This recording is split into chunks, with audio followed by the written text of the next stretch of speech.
Why did you get blocked by a famous person on Twitter? I asked William Shatner if it was true that he's a jerk, and he said yes, and then blocked me. I respect both of you in this situation. Alec Baldwin blocked me after his alleged parking incident. He tweeted something about getting out to vote, and I wrote back that parking was a little tough at my polling place, but I'm sure I can find a spot amicably. My sister was blocked by Ryan Murphy because she said something bad about the writing of Glee. It's still crazy to me that a show that established in the first episode that it was a parody of high school dramas and musicals so quickly turned into the thing that it had parodied. I was blocked by the UK celebrity Mel Kirscher on Instagram. All she did was post promotions and adverts for stuff she was being paid for. It never once said promotion, so I mentioned it in the comments. Blocked. Was blocked by both Chris Brown and Famous Dex because I tagged them in memes about domestic crimes and stuff.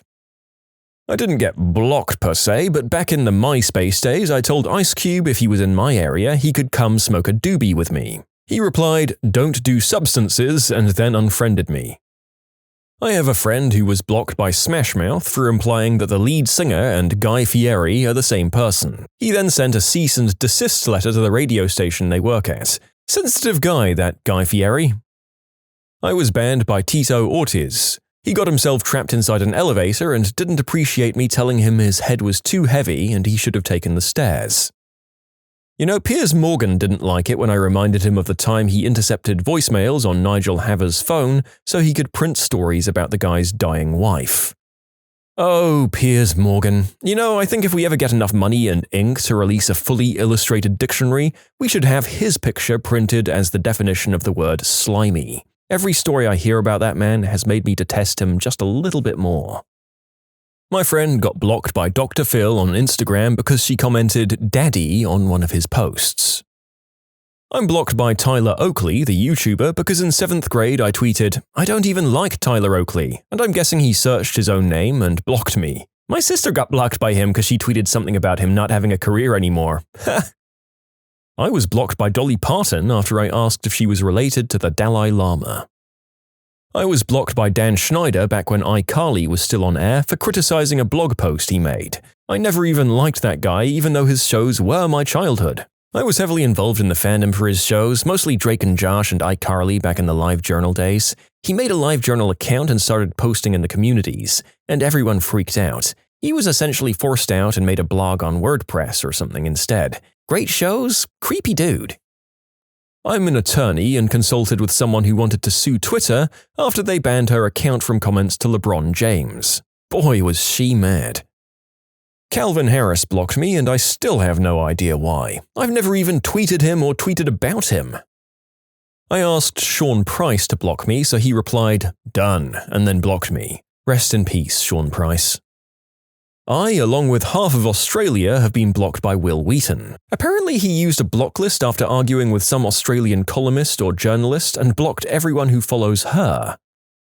I was blocked by AVXRY because he was calling someone toxic, and I proceeded to link him a 20-minute video compilation of him being toxic. He's a Fortnite streamer who has a reputation of being toxic, in case you didn't know.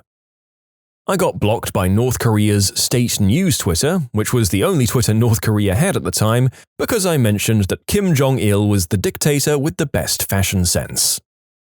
Kurt Schilling blocked me for congratulating him on making the Hall of Fame. Blocked by Mike Doty, who's a musician and former frontman of a band in the 90s and noughties called Soul Coughing. The band broke up and most of the members hate him, so he's really bitter about soul coughing songs. He did a lot of substances too, so I think soul coughing in general brings up a lot of bad memories. He tweeted that he was reminiscing and listening to soul coughing songs and how they were all crap. I replied and just mentioned that I had really fond memories of rocking out to soul coughing while I was working at Subway in high school. And he replied asking me if I wanted him to feel differently. Weird response, but I replied again and said something to the effect of, "Oh, absolutely not. You feel how you feel and that's fine. I'm just pointing out that people tend to be their own worst critics." I was blocked. No crap, like 2 months later the guy released an album of him covering soul coughing songs solo. It was so dumb. The guy owes 90% of his fanbase to the success of soul coughing, and when he went solo he covered their stuff all the time. It bummed me out because I was a big fan and just wanted to be supportive. Blocked by E.L. James for questioning her book's authenticity and portrayal of the alternative bedroom culture. Blocked by Kirstie Alley for questioning Scientology. E.L. James is terrible. She has the audacity to send her lawyers after writers who are putting out works that are, quote, derivative of the 50 Shades of Grey series, which she is absolutely milking dry, when the only reason her series exists is because she so blatantly plagiarized Twilight. I never thought I'd stand up for Stephenie Meyer, but E.L. James did her so wrong. My cousin was blocked by Drake after commenting on one of his Insta posts, "Why do you write songs about women not wanting you when you're exactly the kind of man women should avoid?" I got blocked by Taylor Swift by tweeting her a picture of me 35 times. "Oh, she was okay with 34, but you crossed the line with 35. Somehow I was blocked by Marlee Matlin. I'm a big fan of hers, so I thought that was strange. I noticed when I saw I wasn't following her, and thought I was, so I followed again and it wouldn't allow it. Eventually, I tweeted at her agent or publicist or something and asked her about it. I never got a response, but she did end up unblocking me. Not Twitter, but I got blocked on Instagram by then Patriots receiver Brandon LaFell in 2015 for commenting, "Brandon the Ball LaFell out of my hands." I was blocked by Bill Cosby for tweeting at him, "Block me if you committed the unspeakable act against all those women." Deadmau5 blocked me when I called him Skrillex and asked him to DJ my 8-year-old son's birthday party. I mean, why would you block someone for that? I honestly think I would have been delighted by the viciousness of that one. When someone with that big of a following feels sore enough to block one of the untold millions writing to them on social media, it has to be a devastating burn to them personally, right? Oh boy. Recently, I was blocked on a Facebook page of a UK company. The company stole the art of a small Canadian artist and used it for their company name and logo. When called out on it by the artist herself, they said she must be confused as they have an XO after the name. Side-by-side comparison of the original and the logo are exact. When she asked again that they stop using it, they threatened to sue her for slander. Myself and others found their Facebook page and called them out for stealing art. Blocked. Girl Gang Liverpool is their name. Pretty crappy of them since they're supposed to be a makeup company run by women, celebrating and uplifting other women, and they steal art from a female artist. Coors' Twitter account banned me because I wrote how grateful I was to them to be able to drink a bowl of Coors Light each morning on my drive to work. This is pretty funny. Jenny McCarthy tweeted out an open-ended question about what people look for in their ideal romantic partner. I responded, "Someone who believes in vaccination," and blocked. A guy got blocked by Colgate for tweeting them, "You know, it's teeth paste." I tweeted a picture of a burnt hot dog to Ryan Reynolds and asked if it looked like Deadpool's member. Blocked. No regrets, though. Mark S. Brownlee was blocked by Gal Gadot because he noticed that she used an iPhone to tweet about how good Huawei phones are. For a while, I'd use Snapchat to face swap myself with Trump and do my impression of him. I'd share these impressions on Twitter and tag him in the posts. One day, I come to find I can no longer tag him. I was blocked by the President of the United States. I've since been unblocked because of that judicial ruling about freedom of information or whatever. Getting blocked by Trump is too easy. The man has a thinner skin than a shaved grape. I got blocked on Twitter by Myers Leonard, the backup PF for the Portland Trailblazers, for telling him he was a waste of cap space. Then I sent him the screenshot of me being blocked by him to him on Instagram, saying it was nice that he finally got a block this year. I mean, my mum rarely uses Twitter other than to tweet the museums, and she wrote something about an art piece which Kanye West hearted. She blocked him. I got blocked by Alex Jones when I responded to one of his tweets attacking one of the Parkland kids with, "Why are you so obsessed with these kids when you can't even see your own?" Freshman year of college, when we all hopped on Twitter, I still had a regular phone, not a smart one, I guess. Anywho, I usually browsed via the web and mostly followed people I knew and actually interacted with. I opted for the text version of Twitter, since I wouldn't always have my laptop on me and the phone browser was garbage. I ended up following a few celebrities somewhere along the line, and I decided to unfollow Marlon Wayans as he had a fair number of tweets going out that I just didn't find amusing. The way text Twitter worked is that you could text the number after you had set it up and it'd tweet for you. You could also give it little codes like the AD at the front for a direct message. I thought I could just tell it to unfollow Marlon Wayans by writing "Stop at Marlon Wayans" and a few other variations of that. Unwittingly, they did go out as tweets and he saw them. I wish he'd just blocked me, but no, he roasted my avatar, and, well, we know how the internet works. I had to stay off Twitter for a while after that. My old roommate got blocked by Amy Schumer when he tweeted that he didn't think her Netflix special was very funny. That's all it took. You can submit your own stories to be featured here on the channel. The story submission link is in the description below. And if you want to listen to some vibey music in the background, check out easymode, also linked below, and subscribe. CJ Nitkowski mocked a lot of, quote, nerds for critiquing Buck Showalter on his decision not to use Zach Britton in the late 2016 AL wildcard game. He kept making comments about how Buck knew more, then the spreadsheets, how these guys never played, and when the O's lost, I quoted one of his tweets from the night with a comment along the lines of, "Buck sure knew best," and he blocked me instantly. I got blocked by Jenny McCarthy for replying something positive about vaccinations. "How dare you challenge my beliefs with knowledge and science?"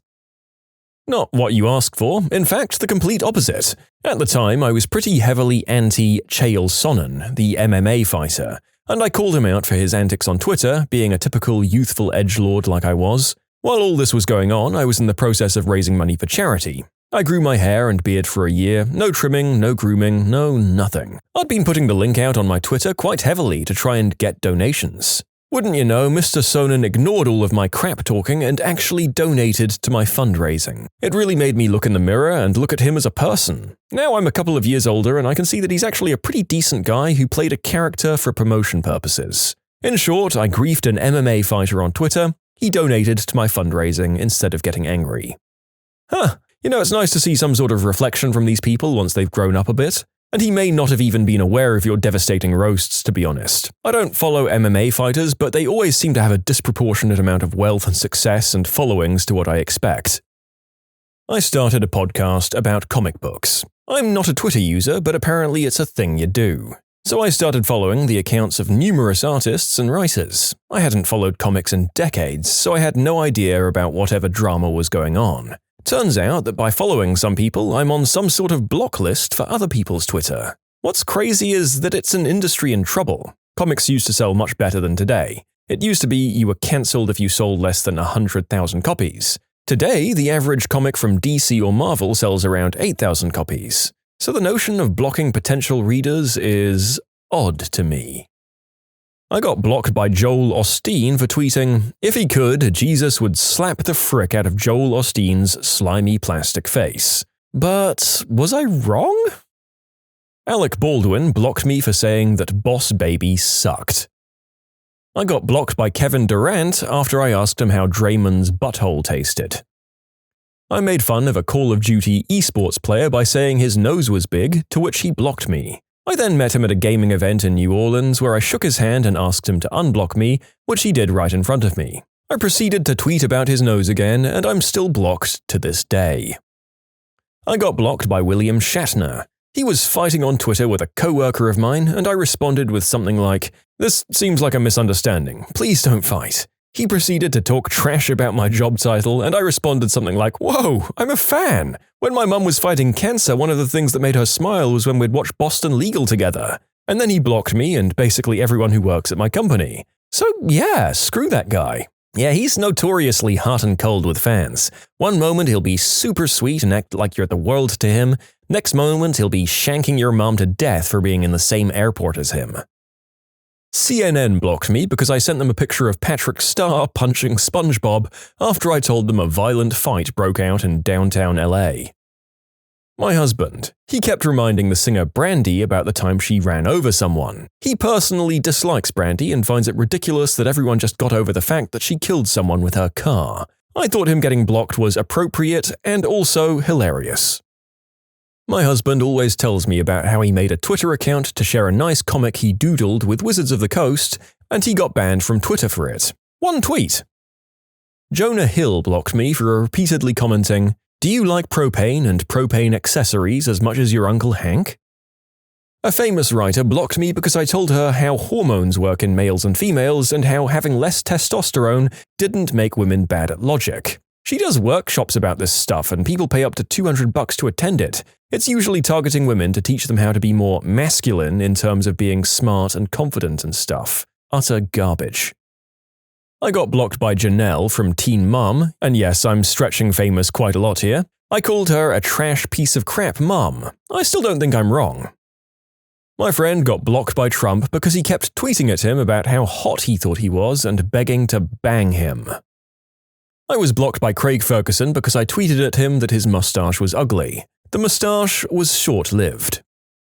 This is my crappy story about meeting the legitimately rad dude Doug Benson as I waited for my in and out order. Back when Twitter was text-only, 40404, no app, I was a junior in high school. Still pretty straight edge, and I thought it was funny. I'd been trolling Doug Benson of all people and being a genuine jerk. He blocked me. Cut to 10 years later, and I'm a large advocate of Green Herb. I'm really into the LA comedy scene, and Doug is one of my favorites. A really funny comedian. He's in Trailer Park Boys, Super High Me, has great podcasts, and is very connected to his online audience. I've seen his Doug Loves Movies show live multiple times at this point. I'm seeing another show with my buddy, and we were in standing room only. My buddy and I leave a little early to catch a bite, and as we're walking back to my car, we catch Doug in the alley, smoking with a circle of guys around him, all talking about their favorite things of his. I'm not a fan of meeting people I like in real life, getting photos and all that crap. Our relationship through my headphones is enough for me. But I figure, hey, this would be a great time to finally get back access to his Twitter, so I can at least know if he's coming to my town in a bit more advance notice than just hearing about it in a podcast the week it happened. We go over to him, I ask him if he wouldn't mind unblocking me as I go in, and he's just genuinely really cool about it. He asks why he would have blocked me in the first place, and I said I was just a stupid high school kid. He unblocks me, and as he's clicking through, he passes me the doobie. He, my buddy, and I smoke it out for a minute and we shoot the crap with him. I feel like it's time to go, shake his hand, and we go on our merry way. Pretty perfect outcome in my book. Amy Schumer did one of those "tell me something I don't know" tweets. I was the first one to reply, "comedy," and blocked. Man, you guys do not like Amy Schumer, do you? The narrator has made it to his 30s without ever seeing a full piece of any of her comedy or movies, but surely she doesn't deserve as much hate as some of the other people we're hearing about here. I called out Vinod Khosla, a horrible billionaire who tried to keep people off his California beachfront property. This was unsuccessful, as the beaches of California are public, so he took it all the way to the Supreme Court, trying to use bizarre legal arguments that could have stripped everyone in the country of these gorgeous and awesome public beaches. When he saw a photo of traffic in LA during Thanksgiving and spun some bullcrap venture capitalist Silicon Valley D-bag disruptor yarn about how this could all be better with autonomous pods traveling on fixed routes, I said, "Oh, you mean like public transit? Will it be truly public, or would you keep those you don't like off it like you struggle to deny public beach access?" He blocked me. Oh, and he lost the case. Public beach access is still a thing, and he has to let every smelly beach bum onto his beach. Good riddance, and F you, you butthole. I got blocked by Kanye West after tagging him in a picture of an answer key a few years back. I got blocked by Steve Shives. Also, Will Wheaton blocked me after I called him a prick. I was blocked by Nick Crompton for tweeting that England was in fact not a city. I got blocked by Jenna Elfman for linking, I didn't even tweet, her disastrous Ask Me Anything on Reddit when all the comments turned to her involvements with Scientology. I was blocked by the Stone Cold Creamery Instagram because I kept DMing them memes. Not me, but a friend tweeted at Bush his McDonald's receipt with the order 911, asking if he had his order. Corey Feldman blocked me because I listened to a radio show that did a whole bit mocking him. I don't really know what else I expected, but 99% of these are just flat-out admissions from people trolling celebrities. Wow, people really don't want to hear from you anymore after you tell them they suck and to go choke on a whole bag of Johnsons? Really? Got blocked by John Crook for making one nut jokes and hashtagging one nut Crook on all of them. I was blocked by a YouTuber who recently brought a pedigree kitten. To justify not rescuing a cat, instead she said she was allergic to rescue cats and could only get a pedigree. I said, with no hatred intended, that being a rescue doesn't mean they can't be pedigree as well, it just means they don't have a home. Blocked. Smashmouth announced a tour with Toad the Wet Sprocket and announced a contest to name the tour. I suggested the Washed Up Tour and got insta-banned. No sense of humor. I'm currently blocked by Melania Trump because I replied to one of her tweets with a meme about her husband looking like a burnt potato. I'm blocked by Chris D'Elia on everything and he recorded it. After seeing his Man on Fire special, I commented on his Instagram post, "Man on Fire wasn't great. That's it. Just my opinion on his special. Although his previous work and podcasts are amazing." So he goes through the thousands of comments, sees mine, and blocks me on Instagram. I find out weeks later. One day he tweets something and I reply, "Wait, can you unblock me on Instagram?" He replies with a laugh and blocks me on Twitter as well. The worst part is he recorded himself blocking my Twitter and posts it on Instagram. I can't link you because I'm blocked, but scroll down to around June of 2018 and you'll see the video. I was blocked by George Lopez because my friend told me to tweet him to fist my butt.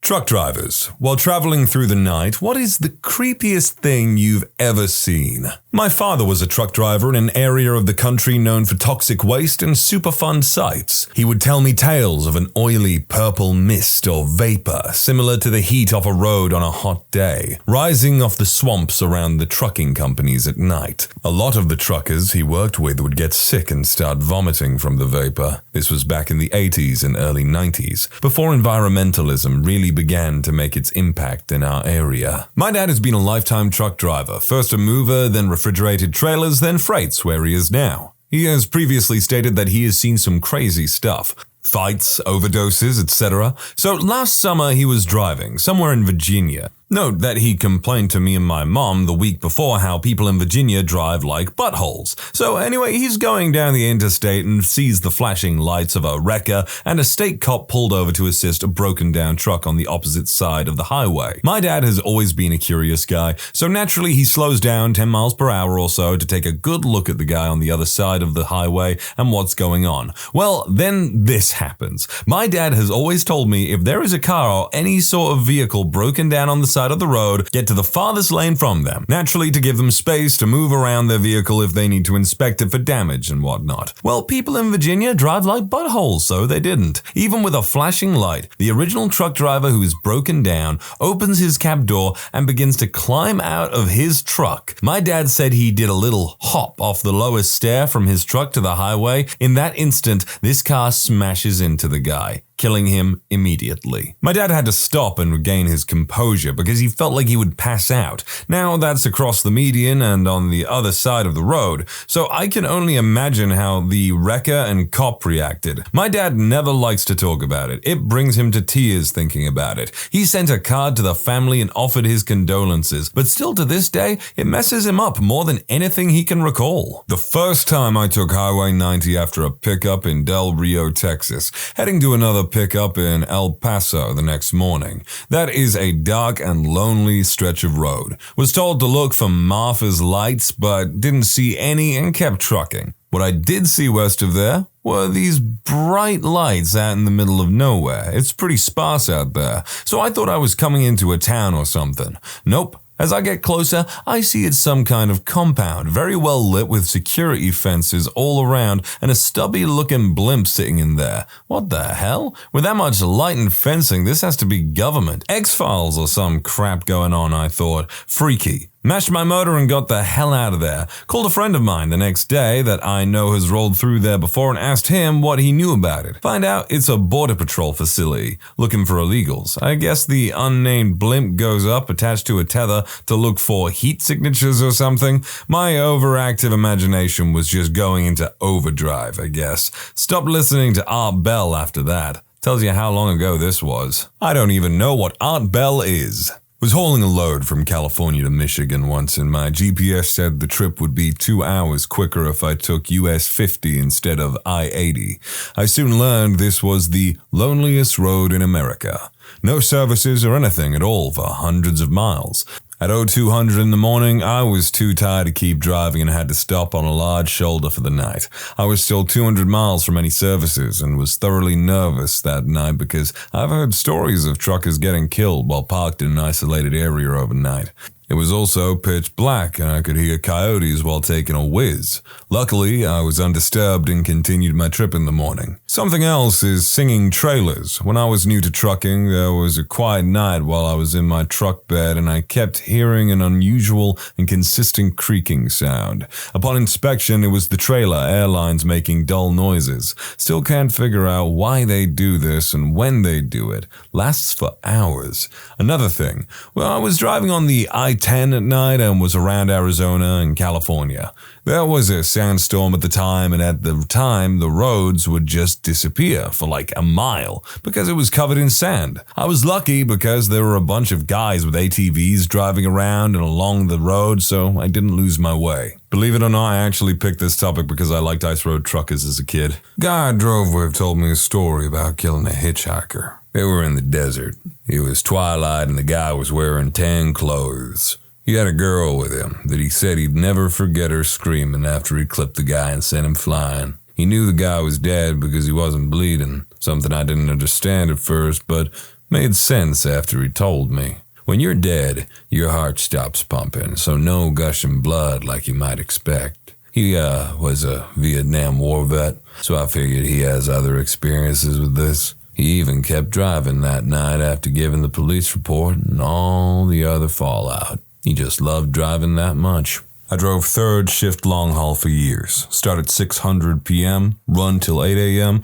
Never saw anything close to being called paranormal, but the wrecks I saw daily. Being low light, I'm sure some looked worse when passing. But it's sobering to pass wrecks with multiple ambulances, covered bodies, burnt out cars, multiple fire and police units. Past many a crash in the day. Always seems more dramatic at night. I mean, appropriate lighting kind of does that to any scene regardless of the context. That's literally the entire art of filmmaking, kind of. And naturally, flashing bright lights in the dark scene of a crash or some kind of tragic incident really does bring home how serious it is. Not me, but my brother saw a pale-skinned little girl with matted blonde hair walking down the side of a desolate Texas road, swinging her arms around like Vince McMahon, except leaning forward slightly and walking furiously.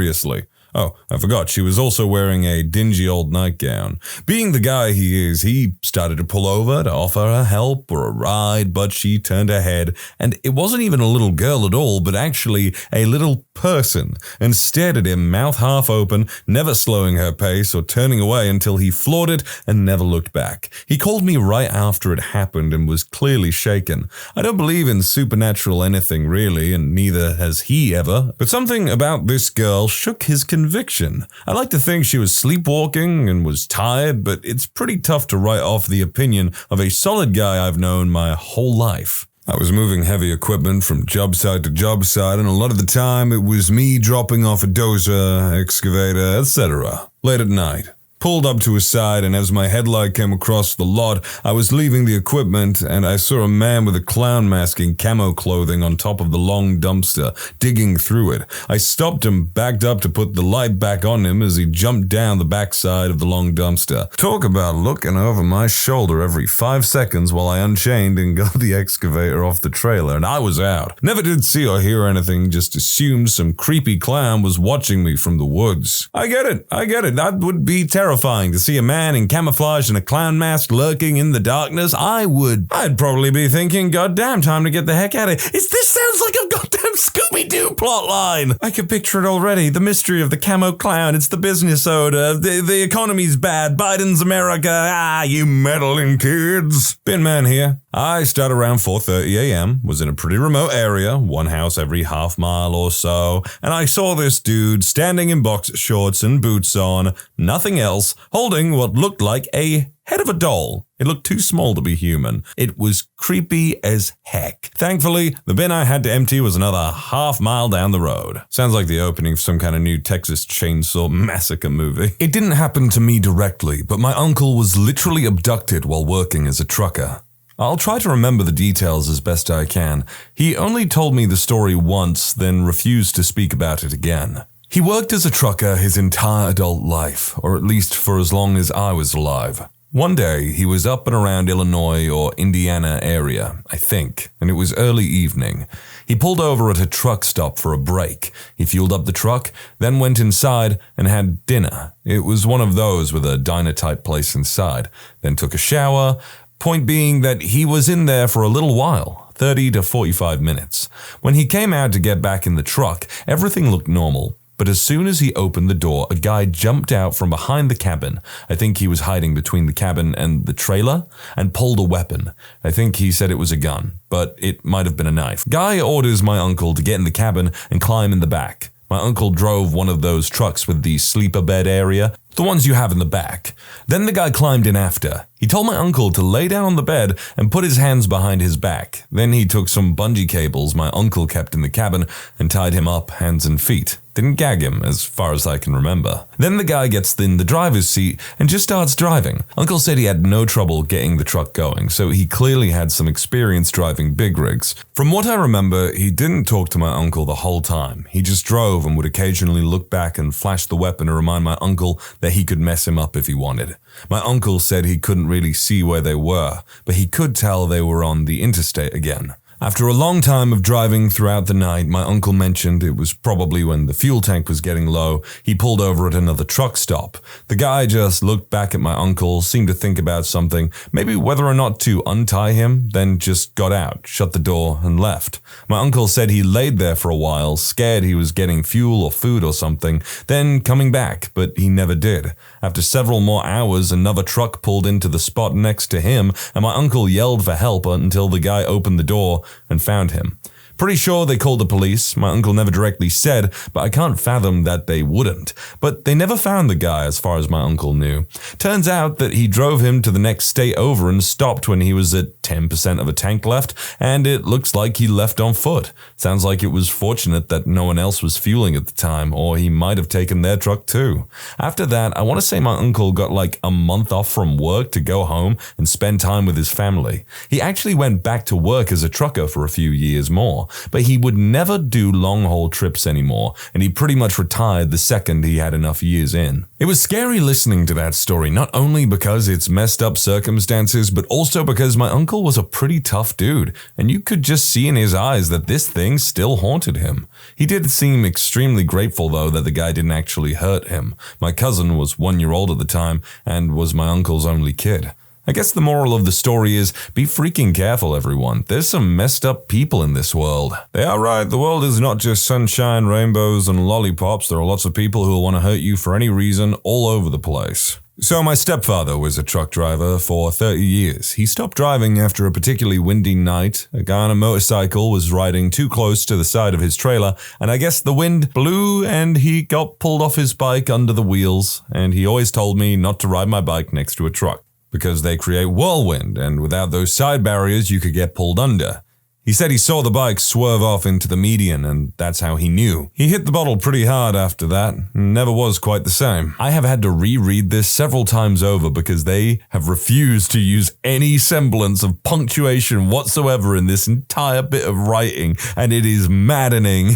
I'm not exactly what you'd call a truck driver, but my uncle used to have a small fleet, and sometimes he'd pay me to recover a truck when a driver got fired or quit in the middle of a hole. By far the creepiest thing that ever happened to me was when I recovered a truck outside of Detroit. The driver tried to buy crank from an undercover cop and was fired, and my uncle flew me up there to deliver the load and deadhead back to Chicago. Anyway, it's pretty late when I get in, and even later when I get to the truck stop the rig is parked at. So after I called my uncle to let him know I was on site and the cargo was secure, and made sure everything was in working order, I figured I'd catch some sleep and head out first thing in the morning.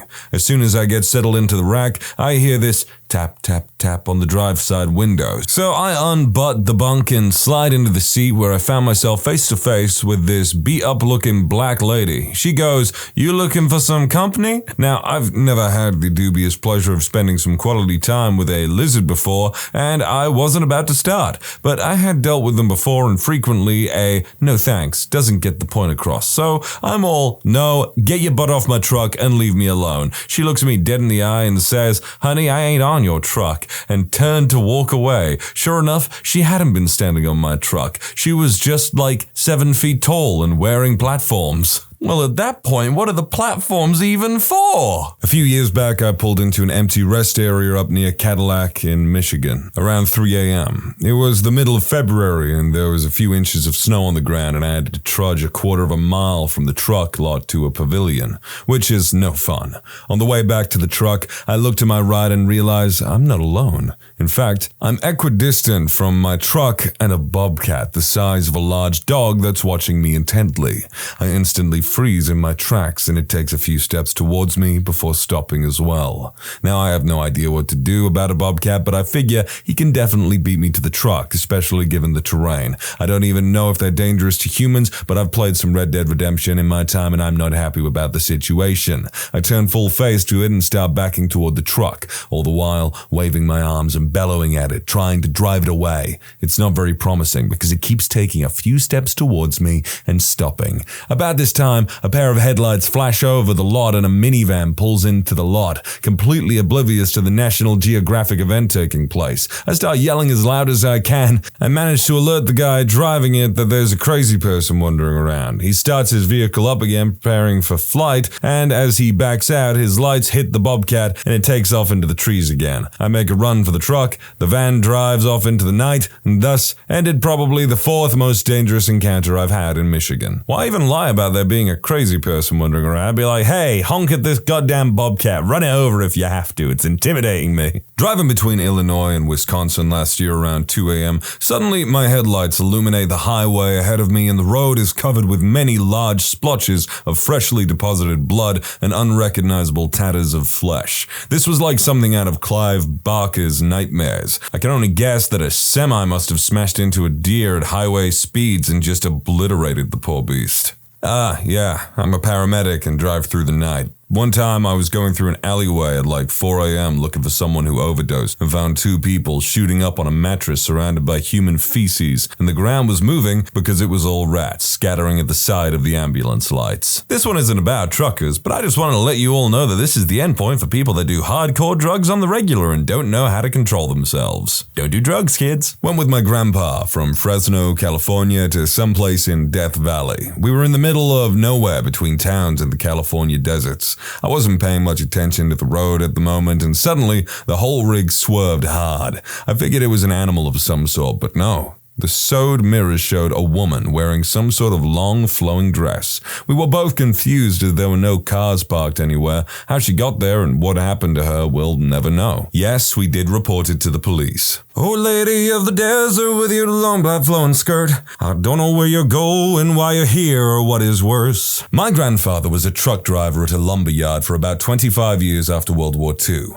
He once told a story about how he and a co-worker both left at the same time from the yard. My grandfather would often go first, and the others would follow, but the other guy insisted on taking the lead. So they're driving on the highway, full speed, and his co-worker gets cut off by a car that just switched lanes without looking. He slams on the brakes. My grandfather noted this and, being so close behind, tapped the brakes and was able to do an emergency slide into the left lane without slamming into anyone. The car was rear-ended by the truck. My grandfather pulled over and came running back, only to find that the contents of the load, tons of lumber, shifted forward during the hard brake and destroyed the cab, decapitating his friend in the process. While my grandfather was no stranger to such sights in the war, especially as someone who fought on islands in the Pacific, he said this was especially tough on him, since when you're in war, you prepare yourself for this kind of thing. You don't expect something so gruesome in civilian life.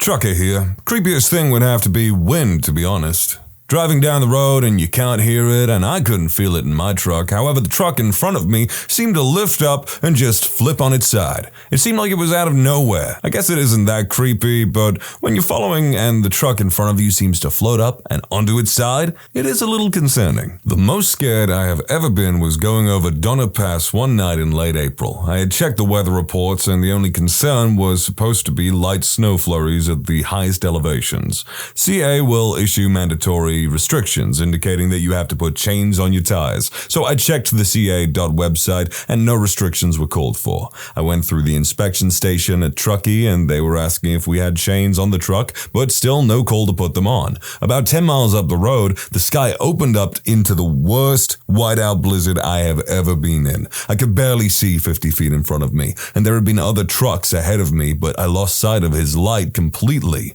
I could see his tracks in the snow. I slowed down to about 20 miles per hour. Then, just to make it worse, the wind was blowing and the snow was swirling in all directions, and I began to experience a strange vertigo, like I was flying and tumbling in the air. I had to glue my line of sight on those tracks in front of me and hope that guy did not drive off the road. I made it. Only lasted about 30 miles and it turned into heavy rain. I told my dispatcher if I ever had to go through there again at night and any snow was forecast, I was going to shut down until daylight. See, this was the sort of thing I wanted to watch Ice Road Truckers for, but obviously when you get down to it and in the shoes of the person driving, it's like, hell no, I don't want to be in this situation. I never want to be in that situation again. Just a casual trucker here. Can't say I've seen anything that I would consider paranormal, creepy. Although when I started, I always thought I would get fortunate enough that some girls would flash me or something. That's never happened. But I have seen like 4 dudes jerking off. Sometimes, my friend, that is simply the way that life goes. We can't expect everything that we want to happen in life, even if it's as mundane and simple as a girl flashing you while you're on the road. And I'm sorry for that. Doctors, what do patients do that annoy you? I don't like when a patient gets a full workup and their lab work and imaging is completely normal and the patient gets enraged. They don't know what's wrong with me. I'm going to XYZ hospital instead. When they literally can't understand how they are harming themselves. For example, my mom once said that a woman who smoked while pregnant couldn't accept that she was harming the baby. The conversation went something like this. The baby is underdeveloped for its age due to you smoking. So she's sick? In a way, yes. So when will I get some antibiotics for my baby? It doesn't work that way, ma'am. You're making her sick by smoking. But aside from that, she's fine, right? And so on and so on. When a patient is admitted and on their second day, they say, "Hey doc, I feel better now. Can I go home?" Yeah, no, you go home when I say you go home, because feeling better does not mean you are 100% well. Technically, patients can leave whenever they want, but if you want to be discharged with the minimum risk of ending right back in the ER, please listen to your doctor. We don't want you to stay any longer than what's needed. Trust us. So even if you say, "Can I go home?" in a joking manner, the fake laugh and strange smile of the doctor in response is proof enough that we've heard that so many times before, and we'd like you to stop. As an American, complain about pain. In the gosh darn awesome US of A, we fix things. Everything. It's this ethos that also permeates into how Americans deal with issues of their health. It is completely unacceptable to be in pain at any point in time. Placing IVs to deliver medication has to get local anesthetic. Simple wrist fracture gets diluted IV, one of the most potent IV pain meds available, in addition to local anesthetic and an oral pain medication.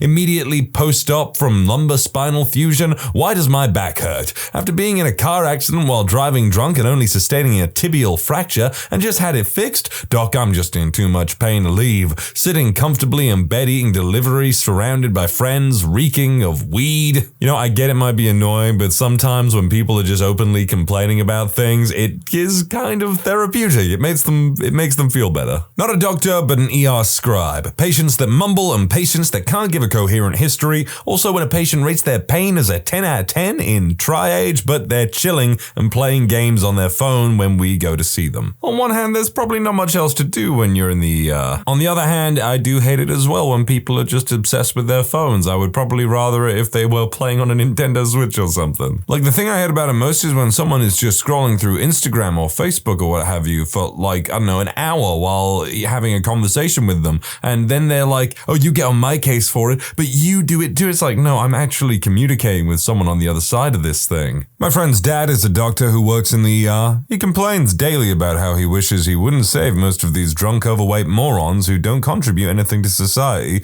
and complains about how he feels bad for doing his job, which is actively working against Mother Nature's careful elimination of the unfit. I think maybe it would be in your friend's father's best interest if he got a different job. I've worked in an ER for the last 4 years. I work very closely with many doctors. When I come into the ER, anything that isn't life-threatening because your doctor can't see you. You're a moron and waited till the last minute. You have crap insurance that no one but an ER will take, but you don't have primary care doctor, etc., etc., etc. Are we going to see you? Yes. Are we going to be polite and professional? Yes. Does the hospital business model exist assuming that there will be so many thousands of clinic-type patients in the ER? Yes. But goddammit, are we going to be annoyed that you are taking precious time away from sick patients, delaying triage and rooming time for sick patients, or just annoyed at you in general? Yes. Good rule of thumb. If your problem can wait till tomorrow, it does not belong in an ER. I've actually witnessed that. I think it was this like Muslim lady or something, like a hijab and stuff, and she came into like the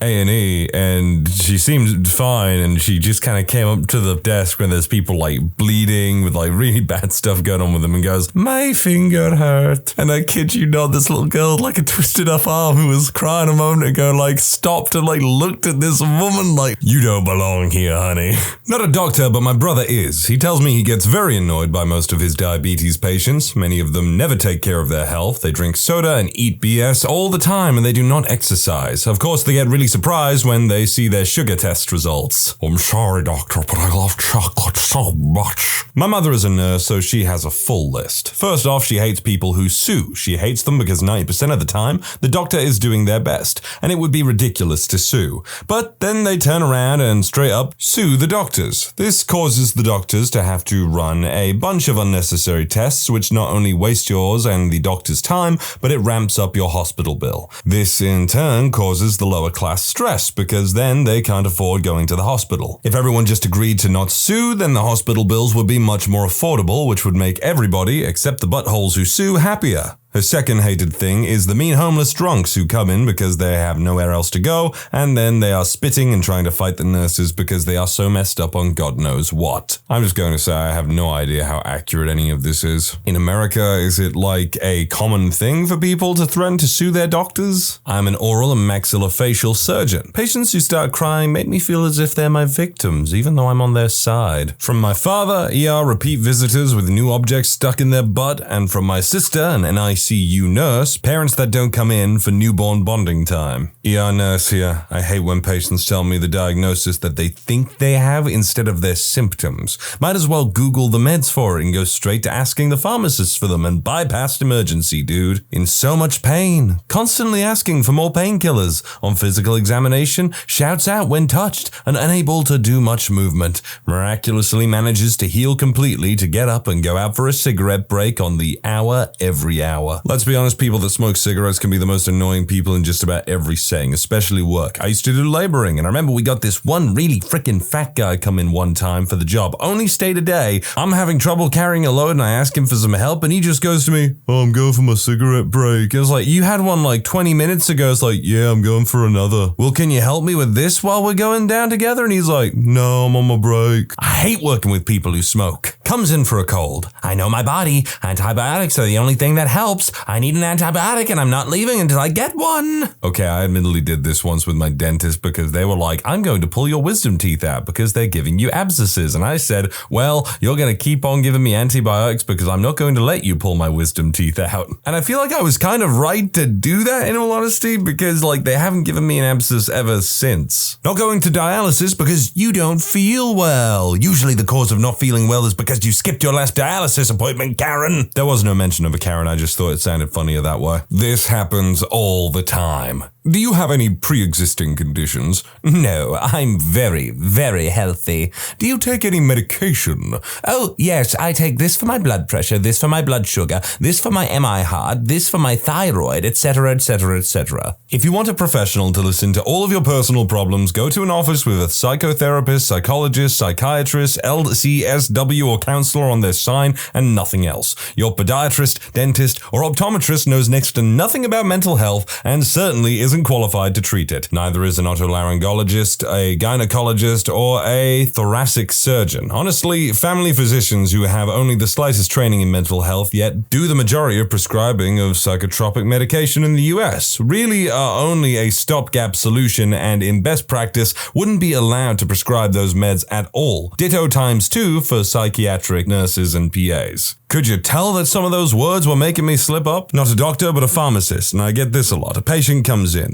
I have a 2-year-old with a runny nose, and I found this homeopathic remedy that doesn't actually have any medicine in it. Is this a good choice?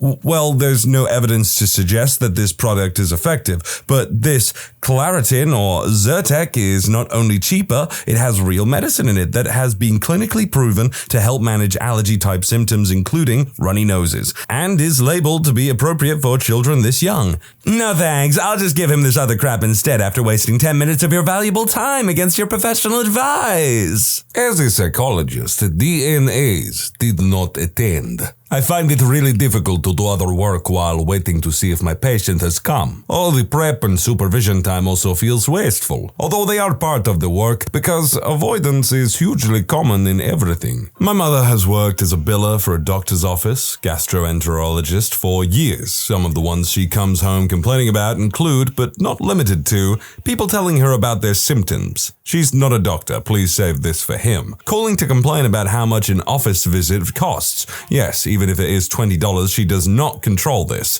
There is not anything she can do about it. Bringing in stool samples to show her, yes, it really happens. That poor, poor woman. As a doctor, I really have to add in that a lot of these comments bother me. The last thing the big portion of these patients need is another reason to be scared of going to the doctor, or personal judgment from the doctor. If the patient came in with what you consider a low-level reason, take the time to educate. That is at least half the reason any patient is there, and they can appreciate it. Ask yourselves if you enjoy going for medical and dental visits yourself. I don't. It can be a vaguely embarrassing, invasive, humbling experience, though I do appreciate the value of being educated again of what it's like to be a patient.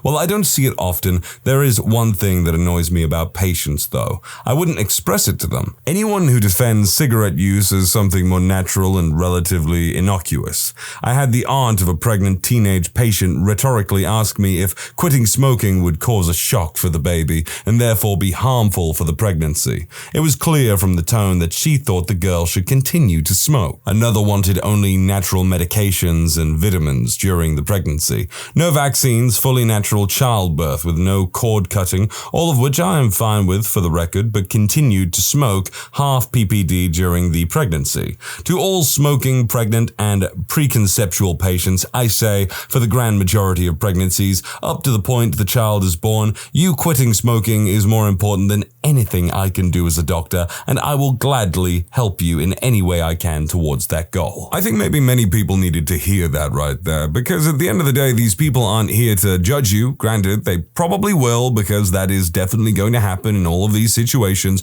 but at the end of the day, they're really here to help us. Sorry, I'm not a doctor. I'm only a lowly optician, but we have patients too, and they make me so angry. So, when I spend time fixing their rimless glasses, I hand them back and they start bending them to check and see if they still wiggle, which makes them wiggle again. When they put on a brand new pair of glasses and they start moving them all around, up and down, right to side, and claim their vision seems weird. Well, yes, you aren't allowing your eyes to relax through the focal point. Put it on your face and focus on one thing at a time until your eyes submit to the refraction. People who have been in progressive lenses for years but buy a new pair and suddenly don't know how to use the lenses properly. I give them a reading card and they try to look through the top of their lens to see up close and then claim they can't see. Well, yeah, that part of the lens is only for seeing far away. Look down, please. Not patients, but doctors. Doctors who are too arrogant and egotistical to acknowledge that the RX they wrote doesn't work for the patient. I don't even blame the doctor for the RX being wrong. It could be wrong from the patient's blood pressure, eye pressure, cataracts they refuse to get removed, allergies, dry eye issues. Maybe the patient is just stupid and can't answer questions correctly, but the doctor should always allow the patient to come back and get retested if need be. Also, don't blame my glasses. I check my end to make sure we didn't mess up before we send them back over. It's usually doctors who have an optical in their office who have this issue. We're their competition. Maybe they're just stupid. That is surprisingly the answer for a lot of things. I know sometimes I'm just stupid. As an emergency medicine doctor, leaving against medical advice when they have something serious, I had a patient with a very large pneumothorax, collapsed lung. He insisted that he knew his body and had to leave so he could sell his car. Another patient had a STEMI, the more serious type of heart attacks, and left against medical advice from the ambulance. Even had the cardiologist talk to him on the phone, essentially saying, if you don't come to the hospital, you'll most certainly die, and still insists on not coming in. Smack overdose patients that act like jerks happen so often. Patients will be passed out, not breathing, vomits, has pneumonia in multiple lung lobes, on death's doorstep, but once you resuscitate them, all you get is a middle finger, literally get spit on, and sometimes they'll swing at you, screaming. Not all of them are this bad, but so many of them are. Non-emergent complaints. Our emergency departments get full to the brim with patients. Wait times are long, resources are low. Some patients clog up that system with non-emergent complaints. That should be dealt with in a clinic setting, not the emergency department. Medication refills or their specialist's appointment is too far away and they want to be seen by that specialist that day, or back pain they've had for 50 years that isn't any different today than usual. Overall, it's not bad though. A patient who's even a little appreciative goes a long way in making it feel worthwhile. Being able to actually reassure someone who was just scared over something small, or getting to make a positive impact on someone's life when they have something big, makes it feel worthwhile between a lot of jerks we encounter. My only thought on this is that some too many cases of people being low on their prescription might be an emergency because they might need it to live. I mean, what about drugs for diabetes? I'm pretty sure that's a thing where people need it, right? Med student here, but usually something along the lines of, are you a smoker?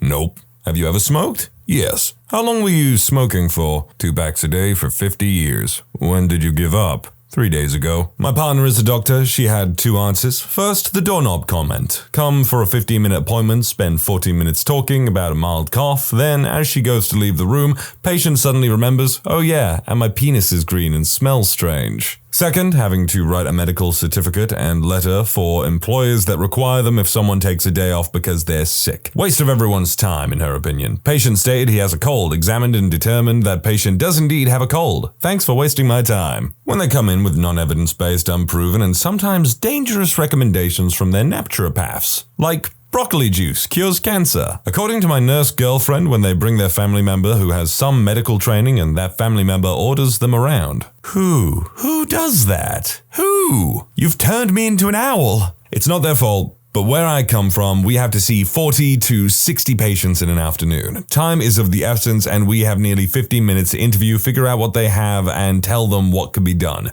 Because of the time frame during the interview, we need objective answers, something patients avoid like hell. We ask when the pain started, and they say, well, I was at Mary's wedding when it started. I'm thinking, who's Mary? When was it? The 28th. Of which month? I have several other patients, and I don't mean to be rude with this, but I need answers. Come to me and ask me what they could potentially have and then interrupt me because their Google PhD knows better, I guess. Animal doctor here. I hate when clients bring in their pets for a sick exam and decline all diagnostics and treatments. It's one thing if they're financially in a rough spot. I try to help them out as much as I can, but it's another when they say things like, I just don't believe in medicine, or I can fix this with coconut oil, turmeric, essential oils, crystals, and I don't trust any of your advice. I feel like I've done nothing to help their little friend, and I worry about their pet all day. Bonus anger when they want to pay for a toenail trim for $20, and the medicine they've declined is cheaper than that. I've even gotten no's when I try to give them a free trim so that I could send home meds. Not a real doctor, but a dentist here. There are a few things that irk me, but I do realize that people really do not want to come to the dentist, so I try my best to ignore most of it.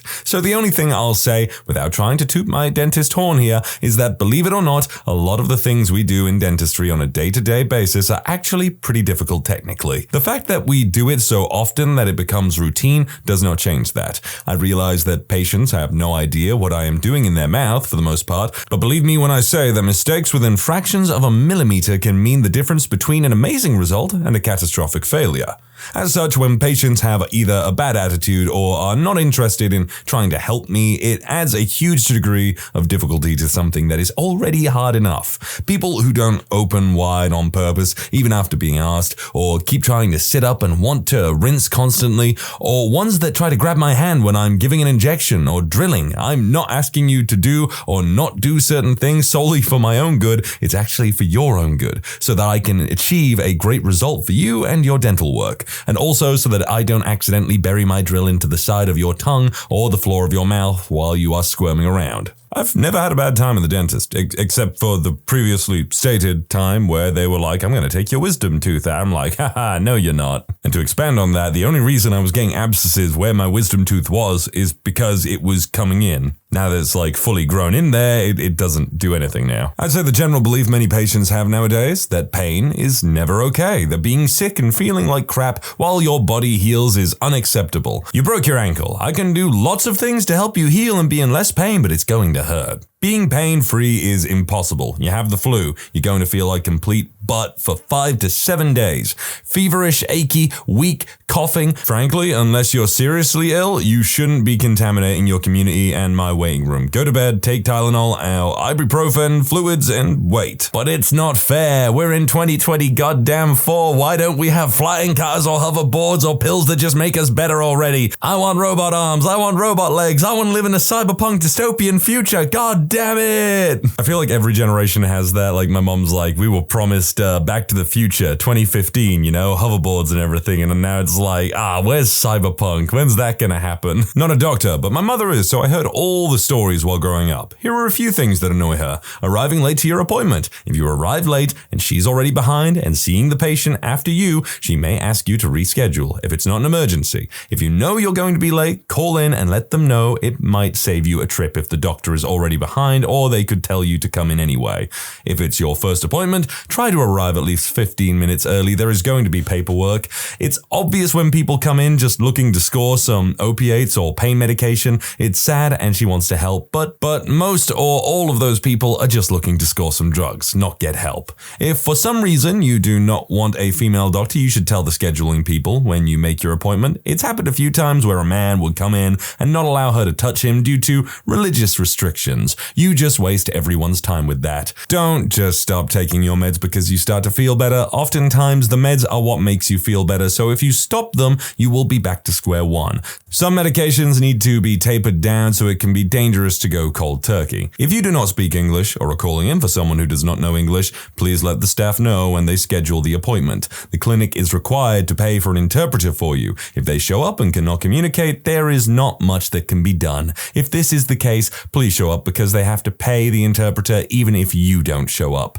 Pay your bills. The billing department will work with you. If you have a certain number of unpaid bills, you will not be seen. Some guy once hired one of those services that claim to reduce your medical bills by negotiating for you. That sort of thing only really works with hospitals when you don't have recurring visits. The hospital might settle for getting a lower amount rather than getting even less by selling it to a collection agency. But a clinic that you have to go back and forth to every 6 months or so will just fire you as a patient. Don't be a prick. The doctors and nurses are doing their best to help you and deserve respect. They do not have to see you, so don't go treating them like some minimum wage cashier. You should also treat cashiers with respect. Don't try and walk all over them. My mother has 5 patients who were repeatedly rude to the front end and phone personnel. There is a section in your account where the staff can put notes for everyone to see when they pull up your billing info. If you're a prick to them, it will show up there, and you will find everyone much less accommodating. At what moment did you realize your date was a horrible person? Met a guy on a dating site. He asked if I had a single friend to bring on our first meetup since his cousin was in town and wanted to come along. Sure, whatever. My friend and I were stoked and we spent time getting all cute and stuff. We were 18 or 19. The guy comes. My date says he's low on gas, so I'd need to drive. Okay. I drive a 2-door coupe, but whatever. I ask where we were going for dinner. He replies, Jack in the Box. Okay. We get there and the cousin orders 20 tacos and the rest of us order, and my date finds that he has no money in his wallet. I pay. The cousin eats all 20 tacos. I proceed to text another friend with a frantic help text. She sends me an address of a hookah lounge and says to go there. There's a group of friends there, and maybe it'll be less awkward if it's a group thing. We go. Some random dude tells my date to shotgun me. Having never done hookah before, I didn't know what this was. Date proceeds to blow hookah smoke into my mouth and try to make out with me. I decide it's time to go home and we leave. Oh, on the car ride home, we find out that the cousin is married. There wasn't a second date with either couple. That's right, believe it or not, men also use dating apps for free food and just to leech off of someone. Decided to try dating a gamer girl. She played a lot of games I liked, but she only had one dimension. Games. I tried to talk to her about college, work, family, anything. It all came back to games. About an hour in, she finally told me she left college, quit work, and lives off a portion of her grandmother's pension to sit inside all day and play games. When she asked me what I'd do if she got knocked up, and then proceeded to tell me that her mom got herself intentionally pregnant to hook her dad. Noped right out of there. She was looking at me as a wallet. Not necessarily, but probably. I was at Cal Expo with this girl I crushed hard on during homeschool, and we were sitting together and I felt like maybe we could be a thing. If so, she would be my first and I could then brag to my friends about my beautiful girlfriend. Then building up things, I wanted to kiss her, so after her forcing it out of me that I want to kiss, she says, I can't give you that, I'll think about it, leaving me with my hopes up, and then she leaves because it's getting dark. The next day, I'm excited to see her at Cal Expo again, but she's with her friend and she ditched me for around 5 hours, and I'm just moping around. No money, no girl, sadness, and then I go home. About 2 weeks of me trying to unsuccessfully contact her, her grandmother, whom she lives with, comes up to me during church and tells me that her granddaughter liked me but said that I was too short and she already had a boyfriend. She had decided to lead me on and then basically give me a giant F you, shorty, even though she was the shorter one. I'm taken and you can't do crap. Needless to say, I was devastated. Now, I'm not going to call you a liar or anything, but there is a chance that this girl wasn't stringing you along and maybe you're just bad at communication. Now, I only say that because some things in this little story are quite frankly just lacking in confirmation or detail. Like, did you make it clear this was a date? Because I wouldn't call this stringing along. This sounds like possibility, and then it's not really, and then there's stringing along, like telling you over and over again, like I could be with you, extenuating circumstances to why I can't be with you, over and over for days, for weeks. That's stringing along. This just sounds like pretty minor to me. Blind date my kid sister set up between her coworker and me. When I arrive at her door, instead of introducing herself or even starting out with hi, the first words out of her mouth were, I've just found out I have chlamydia earlier today, so don't expect any sex later. Should have just turned right around there because the day kind of went downhill from there. Impossible though it may seem. Raucous fake laughter, knocking over a very expensive bottle of wine on the next table as she dashed for the bathroom to retch, hitting a waiter's pants and shoes en route. Then after I cut the date short, she passed out in the car and nearly had to be carried bodily up the step to her door. A week later, she asked my sister why I hadn't called. I would say why did she even go on the date in the first place, but I guess she needed a win? Something pleasant? I mean, like, this lady sounds like a nightmare. I thought it was when she would try to one-up anything I said by mentioning she managed a bookstore in an airport. The horrible was sealed when she thought it would be cool to talk about screwing her future brother-in-law right before the ceremony. She said she only did him once, so it was cool. I didn't think so I told her she was messed up in the head and she could probably find a book to help with that. Frickin' based. I went on a date with a guy who was in the army. At the time, he was back from his second tour and decided to take the GI Bill for school. He dropped many details about how he was chosen to guard the Saudi royal family, wore designer suits with military-grade artillery underneath. You get the idea. What made him a horrible person? He bragged about being in Afghanistan was a cakewalk, and it's nothing like what it is portrayed as on the news. He went on to tell me that due to his rank, uniformed soldiers were his protection to and from. He laughed how he would give one of his escorts the worst seat in the convoy or just make fun of them because he felt like it. Lastly, he told me how when his tour was over, he helped himself to a karaoke machine and a bunch of Xbox games because I didn't have to pay for that crap. Sounds like a major issue of ego and self-importance. I went on a date with this maths teacher. He was loud, but I figured I could look past that. We were talking about exercising at the time. I was actually about 30 pounds heavier than I am today. Out of nowhere, he says, "Oh, you're not that fat." Gee, thanks. I'm overly polite, so I kind of just ride out the date, and at the end, I dropped him back off at his car,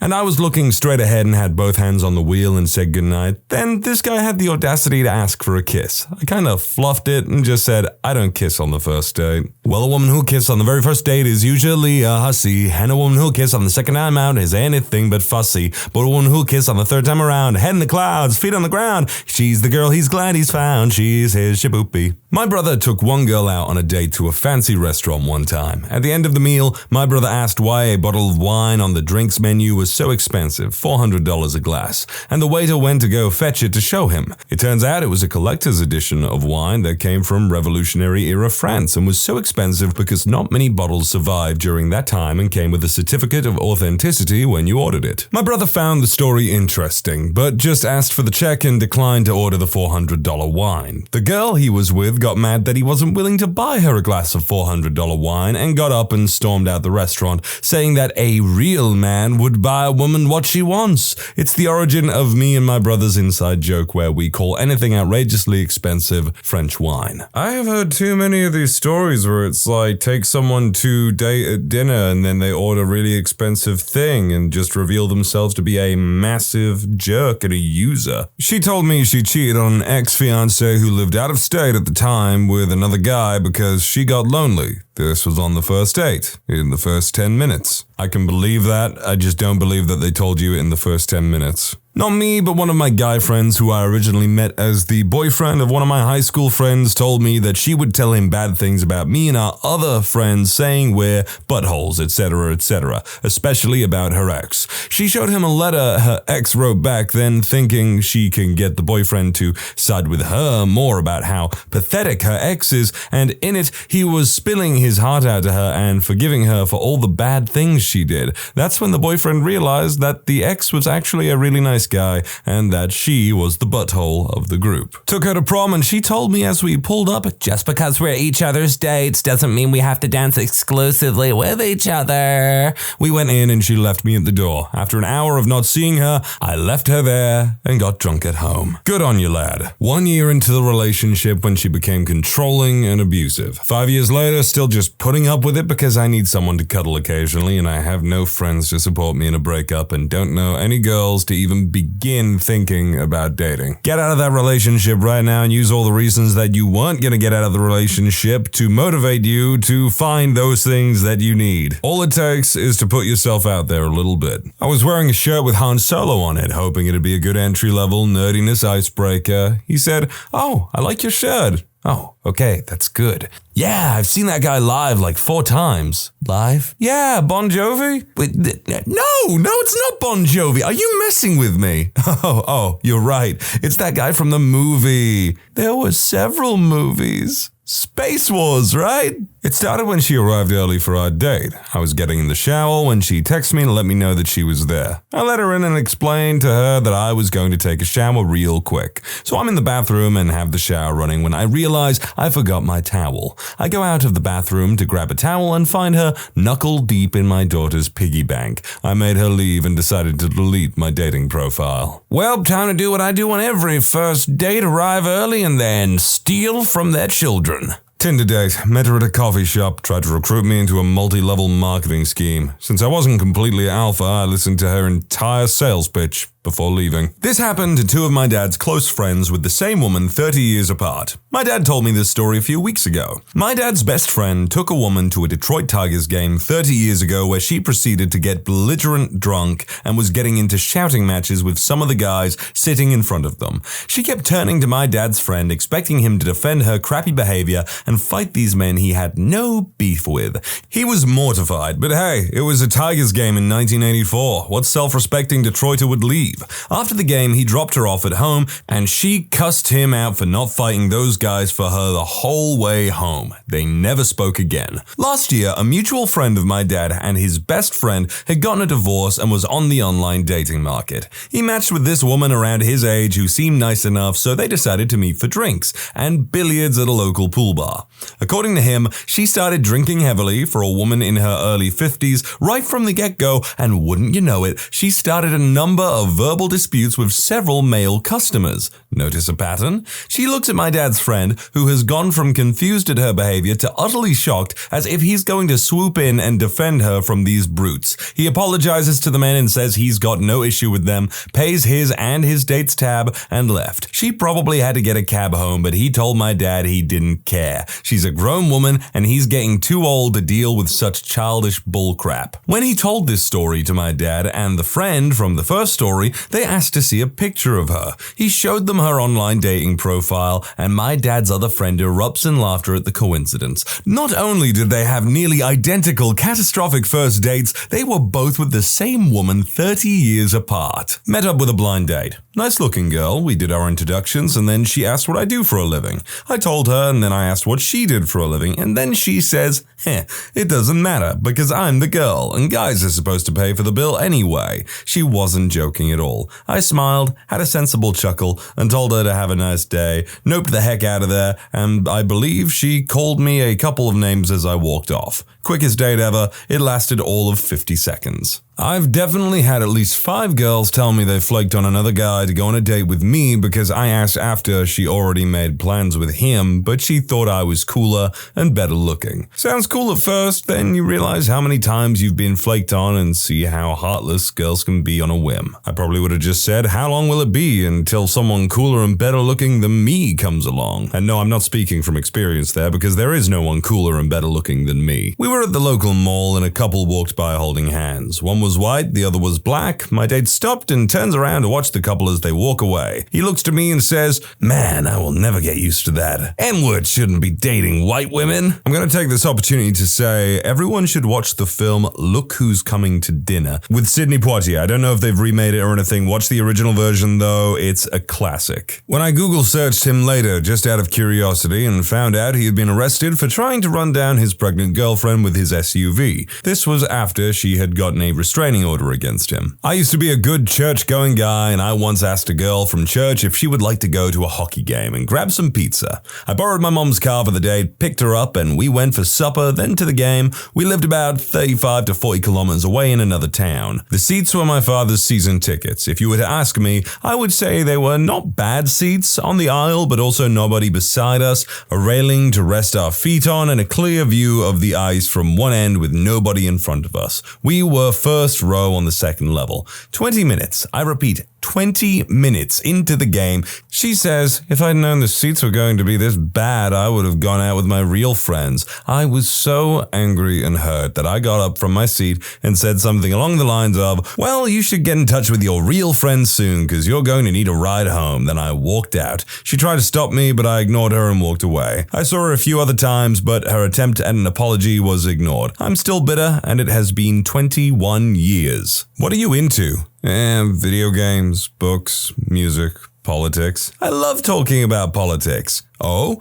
yeah, I was listening to Rush Limbaugh on the drive here. I'm only saying this on a passing glance on Google at who Rush Limbaugh is. I don't know if they have any more extreme opinions about certain topics, but hey, I'm just gonna say this. If you're conservative, that doesn't make you a bad person. Stop assuming that people are bad people because they have different politics to you. And yes, the same applies to Democrats. People seriously need to start judging each other based on the actions that they take. When he talked about stuffing hookers and turning them into lamps, thanks, OK Cupid. Or the other one was when he started saying Hitler was actually misunderstood and that wouldn't it be hilarious if he firebombed my car? 0.0, I was a bait crazy 19-year-old. That's all I have to say about that. This just happened to me the other day. First time meeting someone new for drinks. For a few hours, the conversation is fine. I'm liberal and I don't want to get too far in before finding out how much we have in common. The conversation turns to the first GOP debate.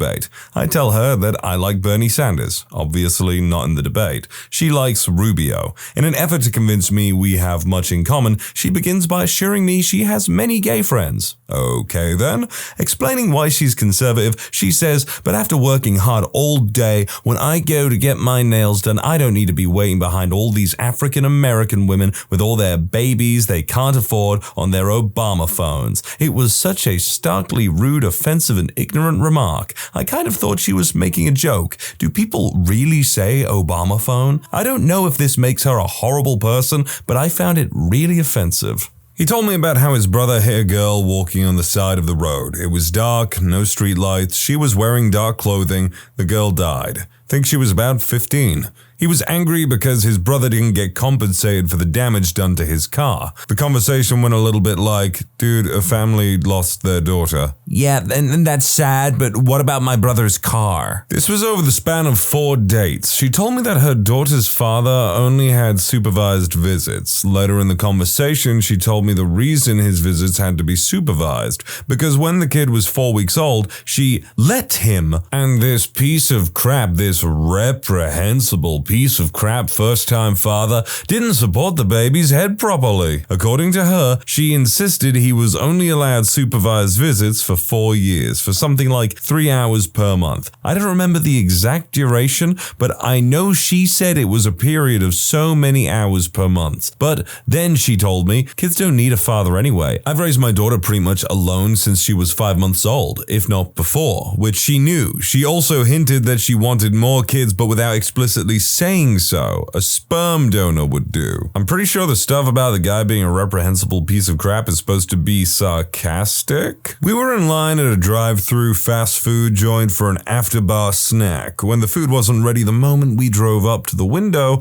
she reached over and honked the horn at them. I was mortified. Back in the days of MySpace, I scoped out this girl's page before meeting up for lunch to make sure she didn't have any screaming red flags. I made sure to reiterate that it was a strictly platonic meetup, and she agreed. She kept hitting on me the entire time. I tried to change the subject to small talk, and she mentioned that she was a single child from absentee parents, blah blah, pity party. These were all lies, since her very public MySpace page showed wonderful family outings with very seemingly involved parents and a handful of siblings. I avoided her around campus the rest of my college career, and she could never figure out why. Not as bad as some, but when I was 17, I met a guy at the farmer's market who was older, 23, and we decided to go out for coffee during the day. So we met up, had a nice chat. Afterwards, we went for a walk and he tried to kiss me. After politely rejecting him, he kept trying. I know I should have been firm with him and told him that it made me uncomfortable, but I was afraid to upset him. We had taken his car to a nearby park, and we were somewhat alone. I didn't return his phone calls or anything after that.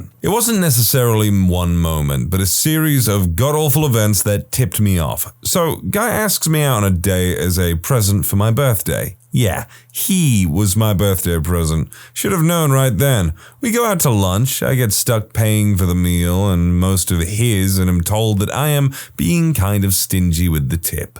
I put $4 down and my sandwich was only $8, but okay, whatever. So he asked me to go to a movie after, but he doesn't want to drive because his truck is bad on gas. I can't drive because my parents won't let me give people rides. He doesn't care, so he tries to pressure me into driving him anyway. I won't, so he throws a fit and gets into his car. So I get into his truck, and being the pushover that I was at the time, apologized that he had to drive. He huffs and goes, "Well, you know what?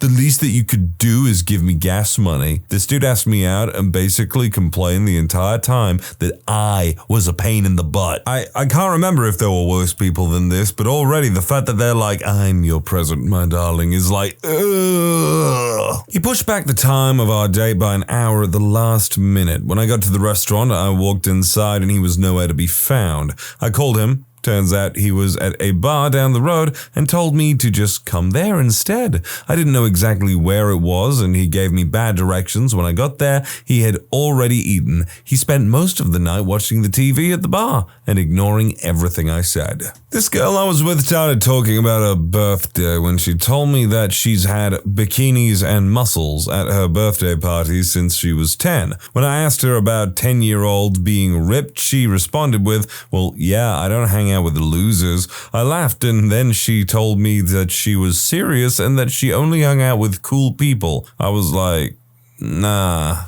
What? What was banned at your school and why? Flipping water bottles. They had ledges for windows above the doors and people were throwing water bottles up there and getting them stuck. So if you flip a water bottle, you get in trouble. That's stupid. Not just the punishment for it, but just the fact that people do that for entertainment. Animals. Somebody thought it would be funny to organize an unofficial bring your pet to school day as a senior prank, and the result was that everybody with allergies nearly died. Manga. Because in the opinion of the vice principal, it was all smut. That is so lame. This wasn't at my school, but at the rival middle school across town. They put a ban on the word kill. Teachers couldn't even use it in their lectures. Apparently, someone or a few people told one girl to delete herself, and she got triggered and went to guidance complaining about it. Then the principal put a ban on the word kill. I understand banning swear words. I understand being like, hey, don't say poop or fornicate in the swearing way, because I swear a fair bit. I try not to, because it's not very classy. Cooking is an impractical art. Today, everyone can just buy pre-made meals and no one has time to cook, or they could be smart and hire a personal chef. This boiled my blood. Who the heck says this? Cooking is so a practical art. Way to go, jackhole principal, or whatever you call him. Teaching children that laziness is the key to society, that it can just be done for you. So wait, cooking was banned at the school? I mean, children shouldn't really be cooking at school because all kinds of things could go wrong unless under supervision. Imagine if that was the general rule, school dinners consisting of, I don't know, cold, pre-packaged pigs in a blanket or something, or sushi meal packs that you can get from the store. Although, yeah, that is kind of telling kids, be lazy, don't learn how to cook or anything like that. I love cooking. I went to Catholic school from kindergarten to 8th grade. Most makeup could only wear mascara and had to be upperclassmen. Those finger fortune tellers because it was related to witchcraft, but literally Catholicism is the most superstitious out of the demographics. We bury a statue of Joseph to help sell our house. Now, is that not also witchcraft? Any sweatshirts that didn't have the school's logo, purses? I mean, it was Catholic school, so there's not much to get banned anyways. I wouldn't say Catholicism is the most superstitious. I'm pretty sure all religions, if you look enough into them, have really weird rules and at least believe in some form of superstition or just some absolute bollocks. I can't possibly remember all of the dumb rules, but in middle school we weren't allowed to wear hats, carry backpacks, leave the cafeteria during lunch, or walk back to our lockers to pick up something we forgot at the end of the day. After we'd already walked to the front of the school, they were afraid we were going to be doing illegal substance deals back there. This was an affluent suburb. I was once sitting in the front hallway waiting for my friend who I was going to hang out with after school. Eventually, she, a white girl, came out, but then realized she'd forgotten her binder, so she begged to be allowed to go back and get it. They begrudgingly let her. Then, a few minutes later, a black boy also asked to go back to his locker, and they said no. One of the middle schools I went to banned all backpacks that weren't either mesh or clear plastic, which led to crappy backpacks that had to be replaced every couple of months, because adults had to be able to make sure that you weren't carrying anything illegal or had weapons. The school had a problem with a couple of rival gangs, and having nearly 3,000 kids packed into a school designed for 1,000 at the most, so part of it made sense, but the backpacks we were allowed were so utterly pieces of crap because they were so cheaply made. My high school got rid of soda machines, which if you dug up a yearbook from 6 or so years ago, there were pictures of those soda things you find at gas stations and most restaurants, and there used to be a vending machine that sold candy and soda. So they banned students from bringing in baked goods to celebrate birthdays as well as candy for health reasons. The utterly hilarious thing about these bans was that we had what was called the senior store, where candy, soda, energy drinks, and just about everything banned for health reasons could be obtained. So they didn't ban it, they just made it that you had to pay them for the stuff that you wanted. That kind of makes sense. I mean, I'm pretty sure on a lot of those vending machines, it's people come and collect the money from them. I'm not entirely sure about the logistics of it, but I'm pretty sure the school doesn't own those machines really, which would make even more sense as to why they would just set up a store for you to get these things, because if someone damages those machines, I'm pretty sure the school has to do something about it rather than the people who manufactured it. Yeah, nothing here sounds terribly bad, especially when it's oh, the area is known for rival gangs and stuff, which at least a few, maybe more kids could potentially be a part of. So nothing here is egregious really to me, but yeah, as someone attending the school, I can see why it's man, this is annoying. My middle school banned anything that had artificial scents. This includes body spray, perfume, cologne, scented deodorant, and scented hand sanitizer. This was in 8th grade. We never could put on sprays during school because some kids would go overboard. But with the addition of the new rule, we couldn't even wear it to school. One girl said, "Can I wash my hair with scented shampoo?" The teacher replied with, "Yes." She then asked, "Then why can't I wear perfume?" The teacher had no idea what to say and blamed it on the handbook. No, yeah, I kind of get that one because I remember being in high school and people spraying way too much deodorant and guys with like asthma being like, "Oh, you're killing me!" Counter-Strike 1.6. They initially thought deleting and reformatting every PC in the school would help, but it just kept coming since most of us had it on our flash drives. It got serious to a point that a kid would be suspended if he was caught playing it. Maybe it's because I'm a gamer, but I always kind of thought that, I don't know, you could have video games in school, it could work if you just placed a heavy rule on it, an asterisk, there is a time and place for this sort of thing. I think games can be used to help educate people in things like teamwork, working together. It can also be a good way for kids to find common ground with each other. I don't know, that's just my thought on it. I'm probably wrong, I'm not a teacher. That, and I am too used to, at least in my experience of high school, people having an opportunity to do something cool and then squandering it and ruining it for everyone else. This is actually a personal one, and it applied more to a class than an entire school, where we used to go up to the hills for a certain class and we were learning how to accurately read maps, and we would go off in groups,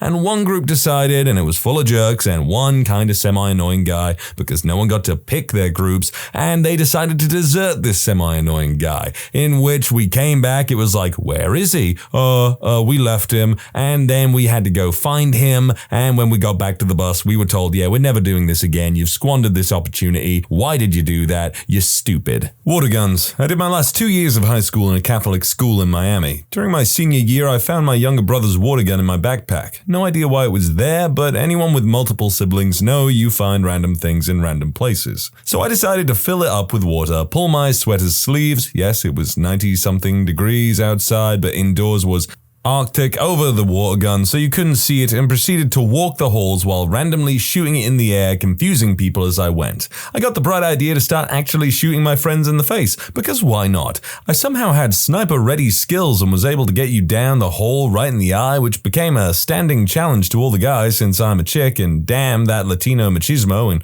Catholic upbringing. The next day, a couple of other seniors brought in little water guns and attacked people. The following day, a few more, to the point of the seniors running up and down the halls, stairs, jumping into classrooms, hiding around corners just for the perfect shot. The underclassmen thought they could get in on the action until we declared that if a senior caught you with one, we could confiscate it and then drench you with it. We were able to get away with our water war for exactly 1 week before the buzzkill dean of students announced that anyone caught with a water gun would be suspended. Licorice. We would buy the licorice from the tuck shop, the type that had 3 or 4 strings together and be long enough to swing. We would run around during lunch swatting each other with them. One day they just stopped selling and stocking them. That's when we started using those weeds with the big bindies on the end again, the ones that would dig and get stuck in your skin. Wearing red or blue shirts. I grew up in an area that was gang infested. It was so bad that some of the kids in elementary school and middle school were a part of those gangs. They also had locker checks for illegal substances and weapons. High security with fences in school grounds. This was in the late 90s to early aughts. I remember in elementary school they banned Happy Crack, which was basically just a bag of anything powdery and sweet mixed together.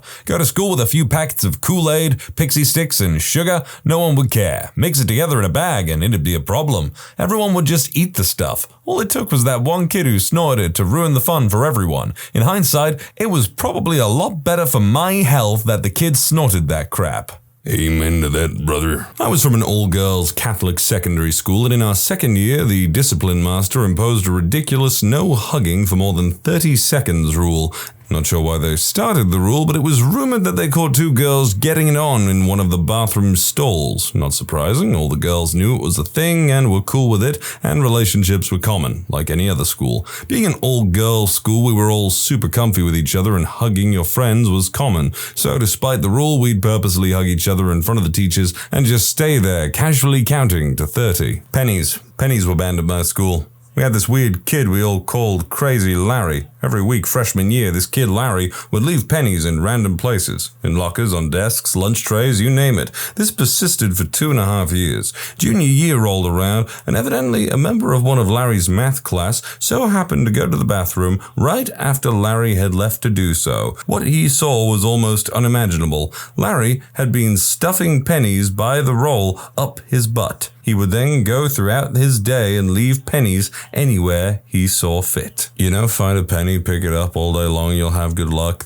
I've lost my faith in that now. Thanks, Larry. Crazy Bones. Tiny collectible plastic figures of random things like sharks, aliens, and sludge monsters. This was in primary school, aged 7 to 11 for those of you not from the UK, and they were insanely popular with pretty much every kid in this age group in my area. Kids being kids, it wasn't long before we were stealing them from each other, which it seemed like the teachers could mostly put up with, but even so, a few whole school assemblies were held over this. However, the last straw was one particular bullying incident where an 8-year-old had one shoved up his butt and had to go to the hospital. Letters were sent out to parents, and every school in the country banned us from taking them into school. Ah, those were the good old days. Goddamn, I remember Crazy Bones. I thought this was just kind of nice. I was like, oh yeah, I remember Crazy Bones. They were great. You used to flick them at each other, like line them up like little bowling pins and stuff, and see how many you could lock down by flicking one at them, and then nope, up the butt it goes. God damn, I wasn't expecting that. Now I'm just wondering, why the hell did the school go ban the Crazy Bones? It's the Crazy Bones' fault. Like, I'm sure that boy got reprimanded, sent to a juvenile detention center, removed from public school, as they probably should be. But why you gotta hate on the Crazy Bones? Pokemon cards were banned around 2003 because people were getting into fights, stealing them from each other, and trading them for more money than kids should have. I went to school in Jordan, so naturally we're all businessmen. After they banned it, a sort of black market emerged with code words and dealers that went by pseudonyms. We'd meet the guys in charge in between the trees in a hidden spot, and that's where the exchange would happen. It became a sort of mafia, a mafia run by 11-year-olds. Pogs, specifically the slammers, keenies we called them. People in our school would sharpen the metal ones in metalworking and technology class and throw them at each other. Toilet doors, to allow teachers to check if students were doing illegal substances in said toilets. I don't go to the school anymore, but my youngest sister says they are now banned from going inside at break times. Now, my school did have a serious illegal substance issue for a few years that ended up with 2 kids committing self-deletion after getting caught by their parents. After someone put Halo Combat Evolved on the network drive and it started to rival Microsoft Word for most used software in the building, they had to ban that. Unfortunately, the person responsible for making the announcement had the computer literacy of a mountain goat. So the official rule was something like, don't be downloading Halo websites on the computers. I don't know how long ago this person might have been referring to this, but like, goddamn, kids are so lucky nowadays to have a school where it's like, oh, at least your computers can play frickin' Halo or something. We were lucky enough if Happy Wheels frickin' worked on a good day on the school computers. Nipple cripples. A weird dude in my class got a lot of laughs by letting people give him nipple cripples. Apparently, after repeated and increasingly hard nipple cripples, the connective tissues behind his nipple broke. So this guy could literally stretch his nipples 5 to 6 inches off his chest. Obviously, being a teenager and a weird one at that, he went around showing everyone and their mother his new ability. He got warned about it several times, and the final straw was when he was seen by the administration with an equally weird girl sucking his nipples 5 to 6 inches off his chest. Oh my god. They immediately banned nipple cripples, but there was really no need. We were all pretty scarred by what we had seen from this kid. I can't believe I'm about to do this, but for those of you asking what this looked like, the best I can describe it would be an upside down funnel. When he would pull on the nipple, all the loose skin surrounding it would come off of his chest, and a sort of cone-shaped base would comprise the first 3 inches, and the rest did pretty much look like a penis nipple. It was probably a decent 3 to 4 inch diameter circle around his nipples of broken connective tissue, so I promise you, it came off his chest a solid 5 to 6 inches over 3 sports seasons during 3 years of high school. I can also tell you that it got to that point aggressively. He was literally tugging on that nip in the locker room every day, stretching it out. But who am I to judge, I guess? You could only kind of tell that it was messed up before he would pull on it. I'm not sure if that would eventually repair itself or just sort of sagged in the grossest way possible as he gets older.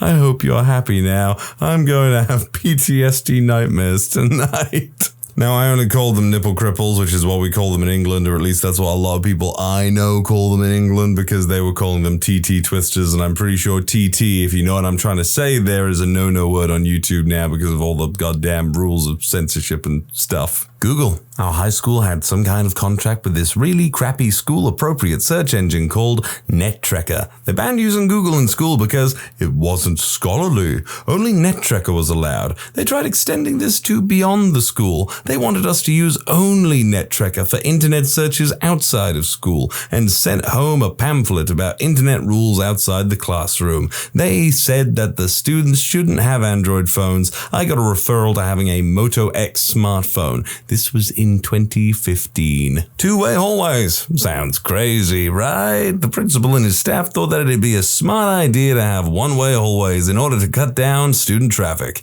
If your locker was right around the corner and you had to go against the traffic in order to get there, you had to walk all the way around. If you passed your class on the way to your locker, you had to make 2 circles around the building. This significantly increased tardiness and write-ups. Terrible idea. Maybe I would make an okay principal. I wouldn't make a decision that stupid. At least I say that, but ultimate power corrupts absolutely, and as we are all aware, I'm sure, there is no power quite so ultimate as that of a school principal. Looney Tunes characters on your clothes. It was the 90s at a crappy school. Bionicles. We would smash them together, and whoever's helmet fell off first was the loser.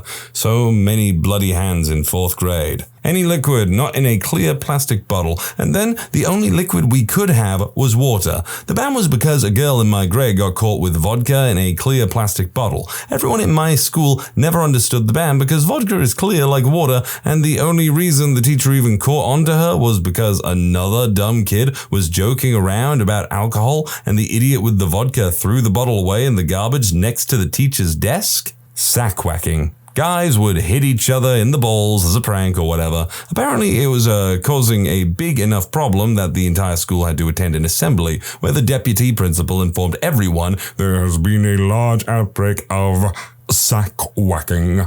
Entire school was laughing so hard, even the deputy, who was a really strict and uptight guy, started laughing his butt off. We were also banned from playing with large balls, basketballs, soccer balls, etc. at the same assembly. That was also received very well. Yogurt eating contests were immediately banned at my high school when an overzealous football lineman vomited about a quart of yogurt and then attempted to re-eat the yogurt to win the contest. Domino vomit effect throughout the cafeteria. Now hold on a second. What all of you may be thinking, and what the person who witnessed this may be thinking as well, is this guy is disgusting. I say, this young man has exactly what we need to take us to state, people! Candy necklaces at my middle school. One day a couple of my friends came into the playground before school started with a candy necklace each. We immediately got everyone's attention after we all demanded to know where they got them and how much they cost from the corner shop down the street in 10p as I recall. 1 or 2 others said they might go and get one for themselves before school started. That might go turned into them sprinting to the shop once one kid figured out how to weaponize them, holding one piece of candy between their teeth, stretching forward the elastic and biting down.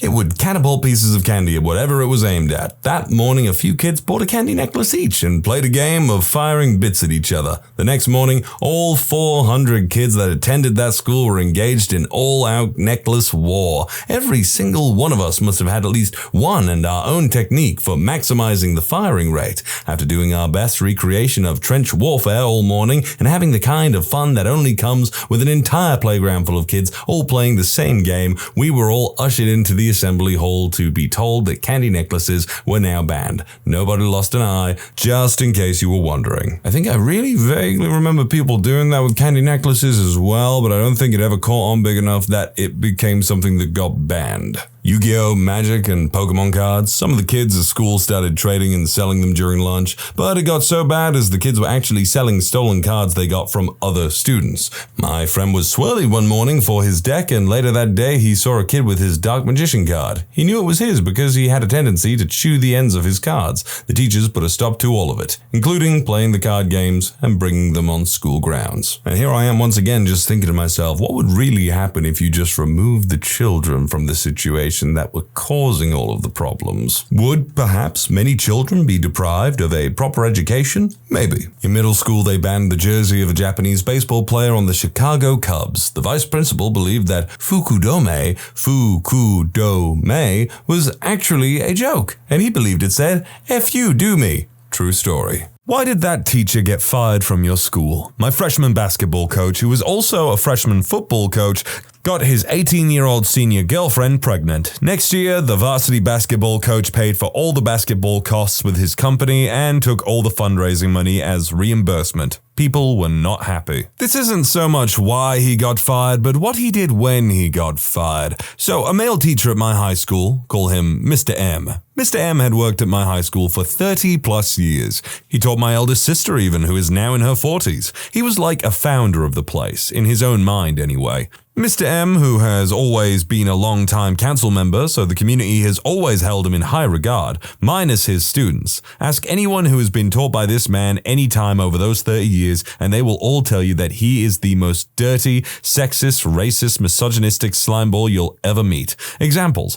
Witnessed him tell a 15-year-old girl her legs go all the way up. Witnessed him force a dyslexic kid in our class to read aloud, laugh at him, then ask if he was mentally impaired. Witnessed him tell a kid from a low-income family that he could never afford the shoes he was wearing. Dude used to always wear really, really short shorts and sit with his legs wide open, so there was that imagery I'm sure many of my classmates were exposed to. Anyway, it was 2015, I think, maybe 2014. The government announced a few budget cuts here and there, and a few schools across the country were affected. My school was one of them, and in turn had to fire 2 teachers. One teacher was retiring at the end of the year anyway, so they put their hand up to take one of the positions, but there was still one more teacher that needed to be let go of. After months of delegation, kids complaining about all of their least favorite teachers, you name it, it was decided that Mr. M was to be let go. His work mostly focused on the council anyway, and he had reduced his teaching hours to part-time, so it made sense. But this is the weird part. Second to last day of the school year, during an award ceremony, a woman bursts through the doors mid-ceremony yelling, "There's a classroom on fire! Surprise, surprise! Whose classroom was it? Mr. M's." For some weird reason also, he had managed to park his car right up next to his classroom.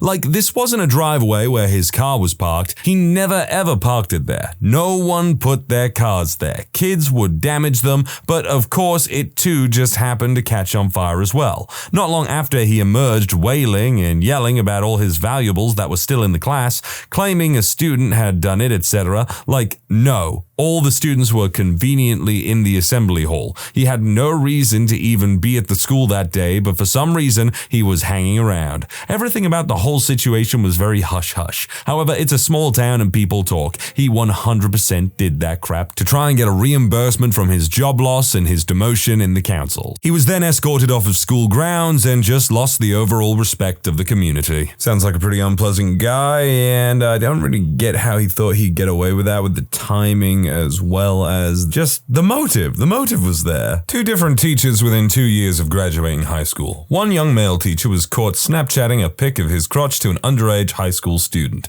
He was my AP Chem teacher and had major creep vibes, but he was that cute science teacher. He did some time and he's now a real estate agent. The other one, a football coach, stole a student's misplaced expensive watch and pawned it. The student had reported it stolen, so he was arrested. Gave an entire class of seniors a D- in math because they all had terrible homework. Was also the math teacher for the Year 8 accelerated learners, the smarter ones. Unluckily, I happened to be in said class. I had trigonometry with algebra assignments and worked my butt off studying and writing hours papers each day. I handed it in knowing 100% I was going to get a good mark. I had it peer-reviewed by my older brother, older friends, and a grade above, and even teachers. I got a C. I asked why he gave me this mark. His reply? I couldn't read your writing. I directed his attention to the typed copy attached on the back. He proceeded to tell me to stop making excuses and that it's okay to be mentally impaired. He did similar things with nearly half the class. Pretty much all the boys. F you, Mr. T. Now hear me out. What if? Just what if everyone that you showed it to is also mentally impaired? I'm joking. Also, don't say that about Mr. T. I know you're talking about another individual, but I pity the fool that don't put some respect on the name Mr. T. We had a geography teacher who was also the girls' basketball coach. I knew he was weird just by looking at him, and he was quite creepy just by the way he would walk around the class and stand right by a student for about 20 seconds before saying anything.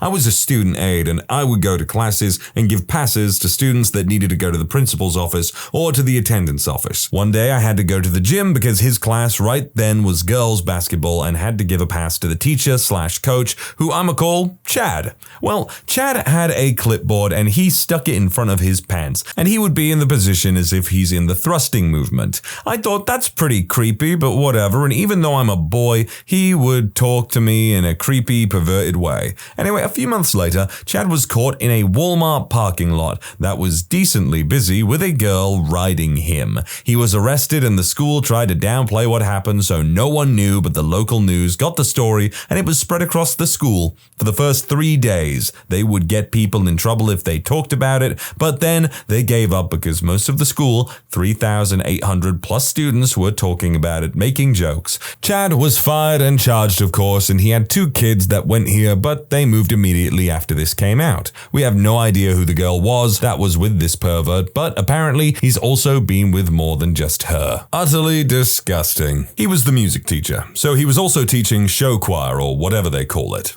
The show choir is the one after school when they get to travel a lot. He embezzled a lot of money from the show choir's accounts. I looked it up and it was over $200,000, charged with 1 count of theft by unlawful taking of more than $5,000 and 4 counts of second-degree forgery. The theft charge is a Class 2A felony, 2 of the forgery charges are Class 3 felonies, while the remaining charges are Class 4 felonies. Show choir sounds cool as hell, get to travel around the country and sing and play music and stuff. No, that sounds sick. She didn't get fired. She got bullied into quitting so the school wouldn't have to pay her severance, or whatever it's called in English. Why?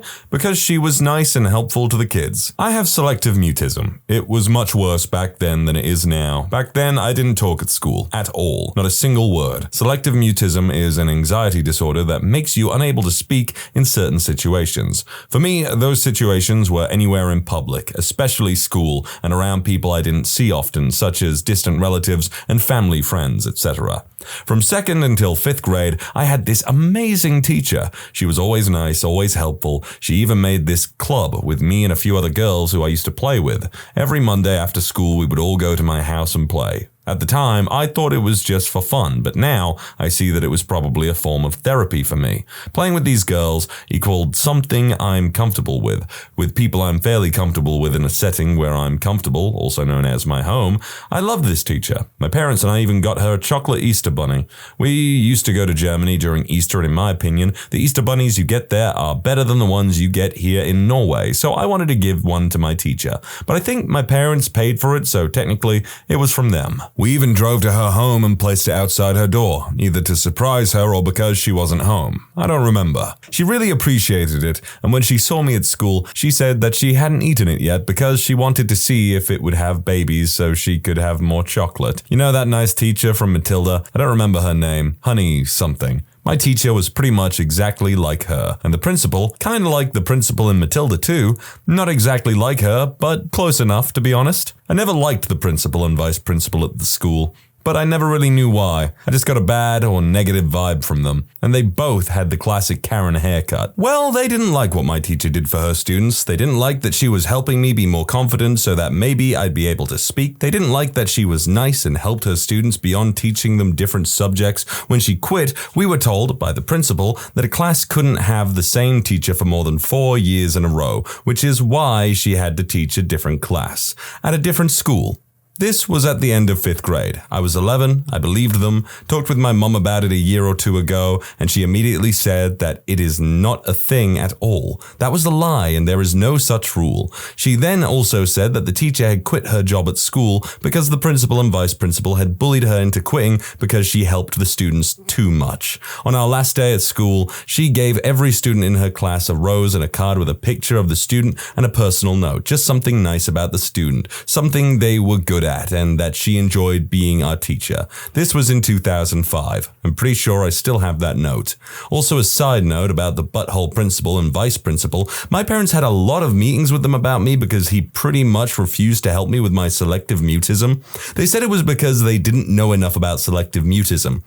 So my parents got a lot of information that was mostly in German and English and translated a lot of info for them from German to Norwegian and gave all the translated info and the info in English. I'm not sure if they translated that too or if they just gave it to them in English. Then at the next meeting, they said that they didn't have any or enough information about selective mutism, with the folder with all the information literally on a shelf directly behind them. I switched school in the middle of 6th grade. Alright, this one is because of me. I had a crap supply teacher called Mr. W. Mr. W was a douchebag. I have to mention for this that I am short-sighted and at the time didn't have glasses to help me. I was in year 8. This man, Mr. W, wrote on the board, world religion Sikhism, but my short-sighted bud thought it said work religion, so I said, "Sir, does that say work or world religions?" And he lost it with me. He screamed his head off at me and sent me out of the classroom, where I waited for the entire rest of the lesson.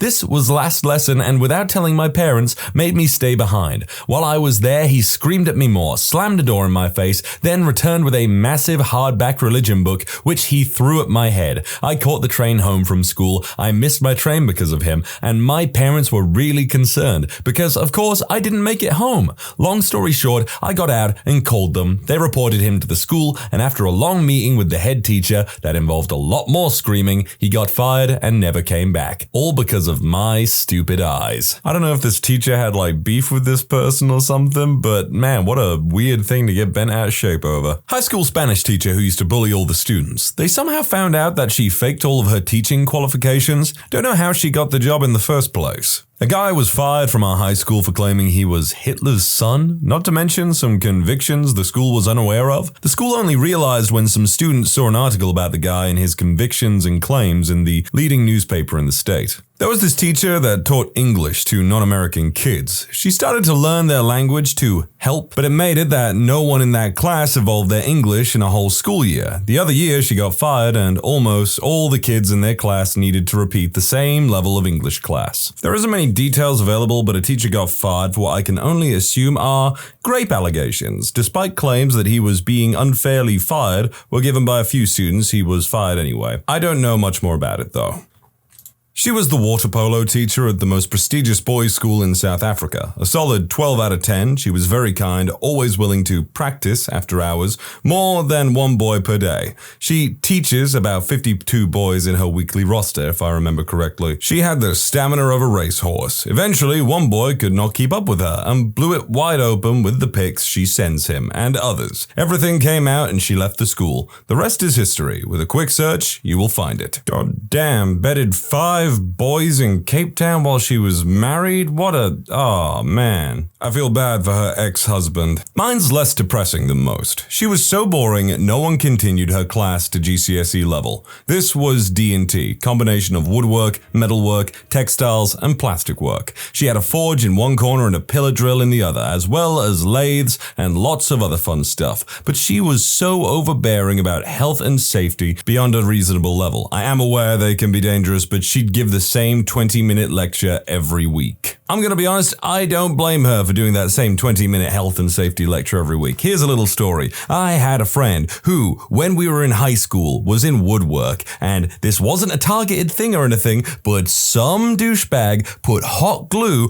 on the nose bit of a pair of plastic safety goggles, and then my friend so happened to be the lucky one that picked them up, put it on their face, and they have a scar across the bridge of their nose now since then. Kids are stupid, they do stupid stupid things that can hurt themselves or each other. And when they asked the guy why he did it, he was just like, I don't know. And it's like, because you're freaking stupid. I'm 15. This happened when I was maybe 11, and that year I was a troublemaker, suspended every other week, and it got bad. I lived in another city than the school, so I had a contract. It was a get good grades, stay out of trouble, and you can go to this school, and so I did for a bit, and my bully was in my math class. I took his binder when the teacher left the room, and I started running in circles around his desk, and he took my binder, I took his, threw it, stomped the rings, and broke them individually, and this was my way of payback for years of torment since kindergarten, and he tackled me and punched me multiple times, and when I punched him in self-defense, he flew off my chest, teacher screaming for me to get off him, and I wasn't on him. He was on me, but she assumed for some reason, and we went to the office, and I got in trouble. The English teacher yelled at me and told me to grow up,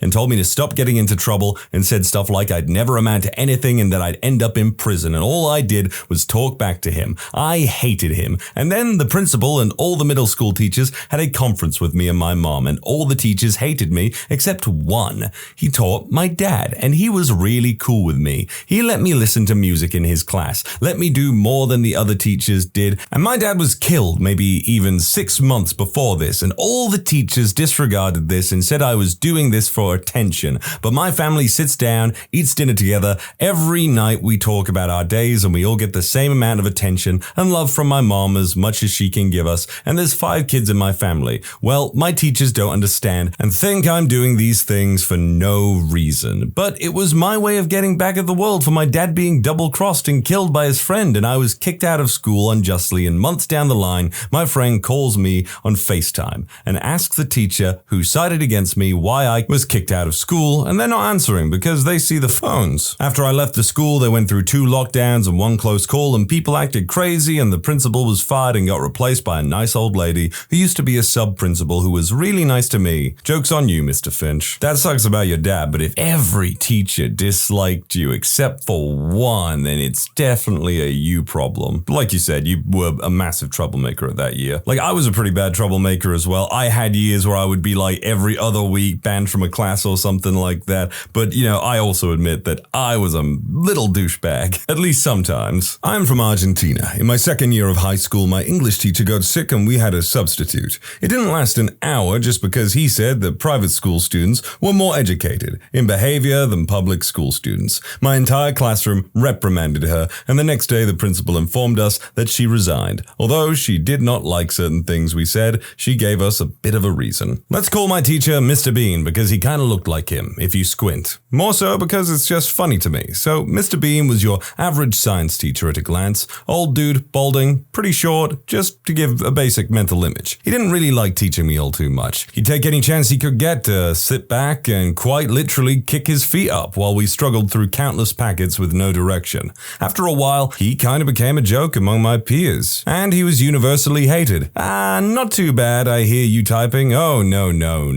Mr. Bean was a very, let's say, without assuming anything, that he had some stuff going on in his personal life that he started taking out on students. He would get increasingly unprofessional and just straight rude as the years went on. His harassment went too far one day, pushing a student of blah blah high school to threaten the safety of the school. The student had threatened to dispense justice upon the school. School administration took care of the whole situation with the student very quickly. We weren't told what happened to him, but rumors said he was expelled on the spot and put through the legal system. Now, what about Mr. Bean? He just kind of vanished one day. I was told later that he quit, aka school let him quit as opposed to being fired. Did the same thing with my band teacher years back. It was a real shame for that one. Long story short, they didn't want to pay the premium for an actually experienced band teacher. She was one of the best in the state, so to you, Miss MCG, I say thank you, but that's not the story at hand. Couple tangents there, but it's kind of nice to get stories that aren't dramatic or sad or of a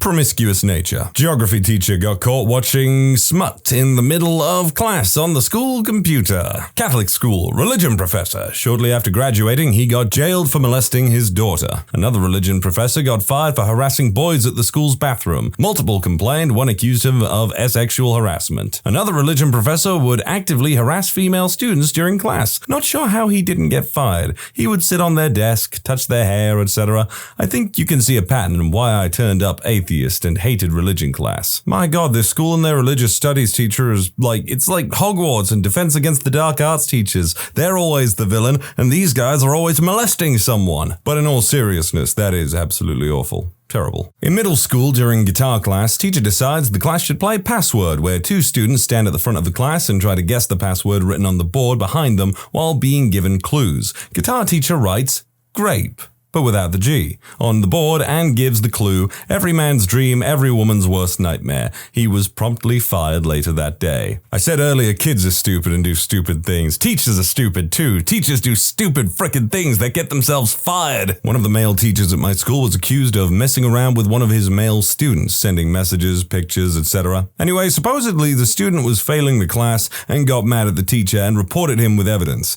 They started keeping tabs on the guy and building an investigation. A week or so later, they arrested him after school. Turns out, the kid lied and made everything up. Fake pictures, Photoshop messages, all of it. The teacher still did 90 days in jail, and he's basically never ever going to teach again. Well, goddamn, that is spite incarnate. That is, if I were that teacher, or if I was a witness to that teacher getting revenge on that student many years later, I knew about the context and everything, I wouldn't stop him. Teachers, what is the greatest way a student has misinterpreted one of your assignments? Not an assignment, but a case study in an exam. Intro prac exam. The student had to do an intro health assessment interview, just rapport building and exploring the client's health. This one kid comes in and sits down and proceeds to mispronounce the condition in his case study multiple times. Not only that, but the mispronunciation was for a different type of condition that was not related to the subject at all, and actually didn't exist. And it was obvious he had not been attending classes. He also did numerous other things wrong, so ended up failing. When marks were released, I received a long email from him about how I was unfair in failing him, as he was exemplary, etc., etc. I responded politely, pointing out that he had confused the actual condition in the case with another, unrelated, non-existent condition, and that he needed to consider how he might approach a similar situation in the subsequent and more important exam. I didn't hear from him again, but he did start turning up to classes. At the end of the semester, the student had to address 3 case study scenarios and perform a specified task for each. A different marker took each case. This kid comes in, cool, calm, and confident. He comes to me for his final case, and out of 100+ odd cases, happens to pull the same one as his first assessment with me. Seriously, a 1% chance. And he proceeds to make the same pronunciation error as the first time. I stopped him and asked, "Are you sure it is condition X?" "Yes." "You are 100% sure it is that?" "Yes." "Are you sure it might not be something else?" "Absolutely sure."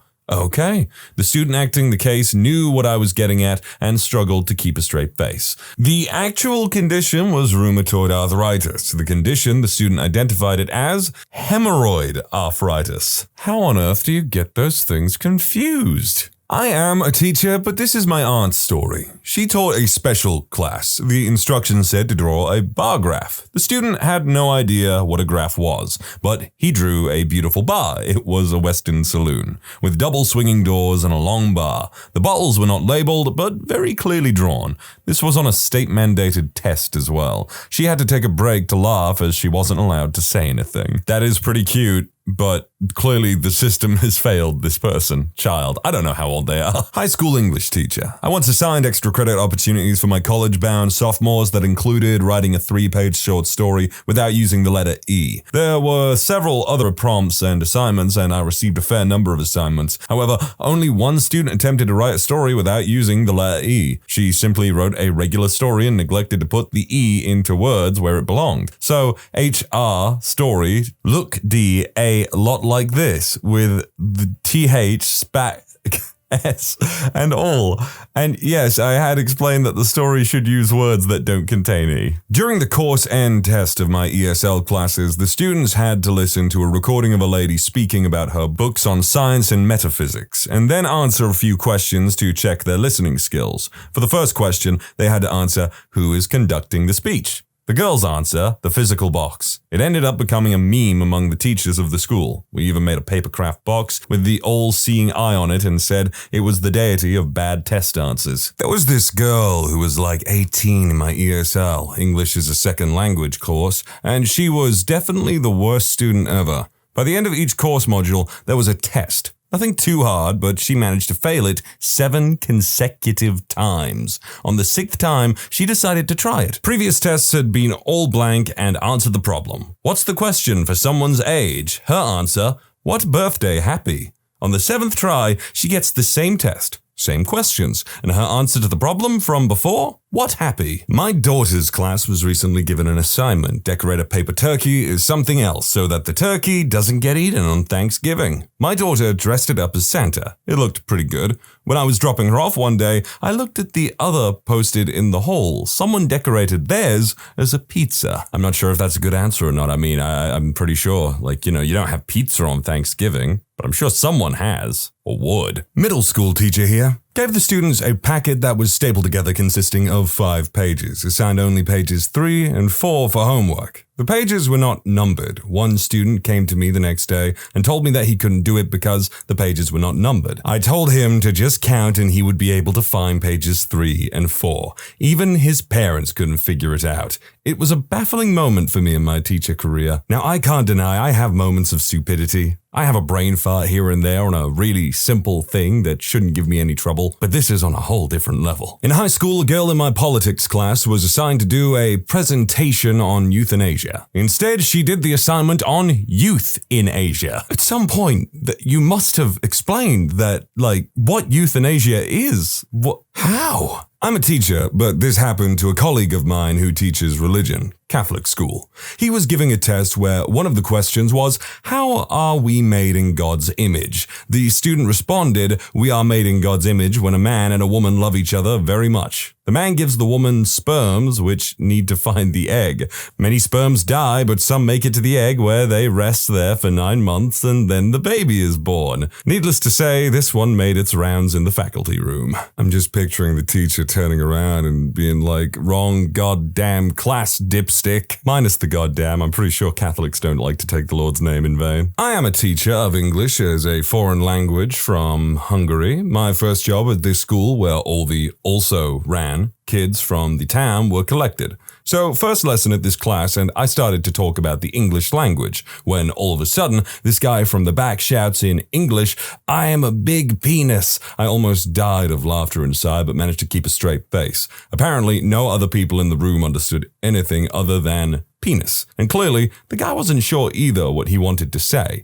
Now, to make it clear, you can use the verb of existence in Hungarian to express possession as well. It was quite clear that he meant to say, I have a big penis. I took the opportunity to explain the difference between the verbs be and have in English and how they correlated to their Hungarian equivalents. There was a huge laughter when they managed to put the pieces together, and the class virtually unanimously agreed that he was right the first time. It was funny as hell, I have to say, but I couldn't show that, of course. Plot twist, just this morning I saw a mugshot of the guy at the market. He is wanted by the police. Bloody hell, that is a plot twist. I once worked with a summer intern who was studying economics at a fairly exclusive university. The professor had asked them to write about some business set in Peoria. Apparently, most of them had never heard the saying, will it play in Peoria? For those outside the US, it basically means, will simple folk in the heartland understand? Usually asked of sophisticated works. They assumed Peoria was the name of a hypothetical country which colored their analysis since they could not know anything about the economy there,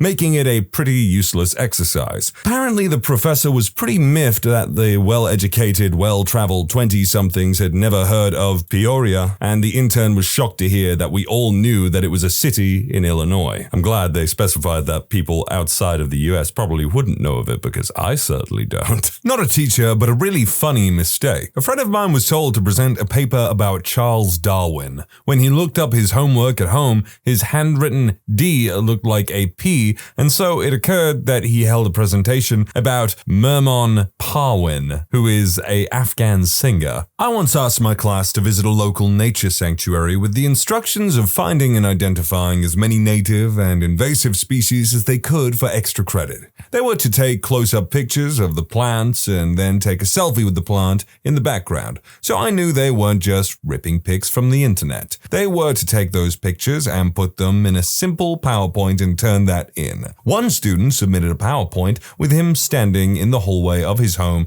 holding up an iPad with pictures of different people on it. He took more than 50 pictures, everyone with him holding his iPad with a different person's face displayed on it. Anyone with non-white skin was identified as invasive. Anyone with white skin was native. These were just random pictures of random people. Cringe factor 1000. Make it over 9,000. How would someone lack such self-awareness and just like that? There's no way they did that and thought, yeah, this'll go down well. I'm a teacher now, but I still remember this from grade 4 when I would have been around 9 years old. The teacher split us all up into groups of 3 and each group received a different assignment task. The teacher didn't explain each project verbally, but handed cards with the task outlined onto each group.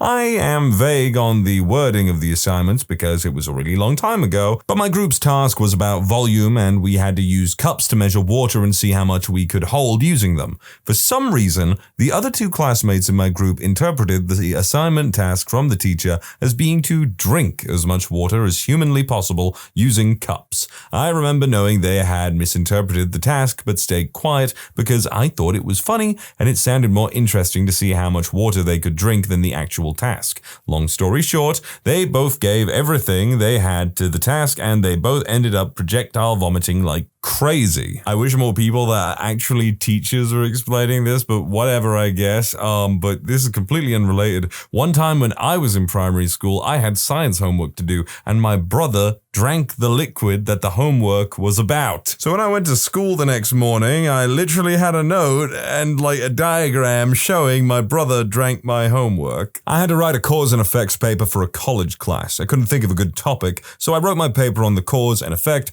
of not having a topic for your cause and effect paper. The alternate title, because all of my essays have alt titles, was Using Rhetoric to Obscure Lack of Content. The next semester I had a similar class with a teacher I didn't like, so I did all of my papers on topics I knew would miff her. I put extra effort in to make sure that the formatting, grammar, etc. was perfect. Passing a class only because the teacher had no legitimate reason to fail me is awesome. Not gonna lie, that is pretty awesome. But this reminds me of how when I was young I had to do 100 lines in French class because me and the teacher didn't get along and I was kind of a, douchey little brat and whatnot, but they also weren't handling the situation terribly well, to be honest. Anyway, I got told to do 100 lines of any French phrase I decided to do. I was like, anything. So when they came back, there were 100 lines of Je déteste name of teacher over and over and over. In hindsight, it was utterly childish and just like a waste of time, but like they apparently found it funny, and I would eventually in my final year of high school go around to any teacher that I felt as though I had wronged and apologize for any past behavior and express appreciation for their continued patience with me, I suppose. My mother is a teacher, currently to a bunch of 10-year-olds. My favorite is the kid who had an assignment to write several antonyms.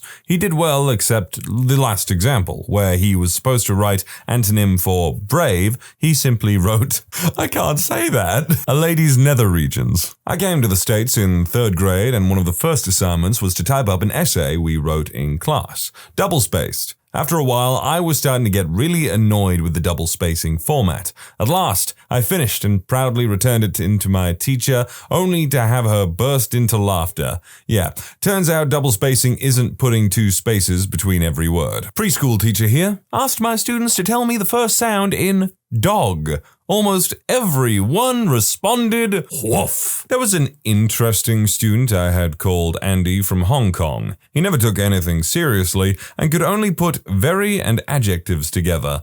Very handsome, for example. I asked Andy's class to write me a cover letter for a job. Andy's response went something like this. I handsome. I 1.7 centimeters long. Have good body, strong legs, nice face. I want job McDonald's. I once asked his friend, also from Hong Kong, if Andy was just as whack in Cantonese. He replied, oh hell yeah, he's extremely stupid. In my science class, we started a project last week where they had to make a poster of a cell analogy that they came up with. For example, someone made a city because the town hall is like the nucleus, a power plant is like the mitochondria, etc. One girl just could not come up with anything. I gave her a bunch of examples and then let her think about it. When I came back to check on her, she said, I'm making a sandwich. I was like, okay, but that might be kind of tough. Did you think about the parts of the sandwich that match up with cell organelles? What is the mitochondria of a sandwich? She was like,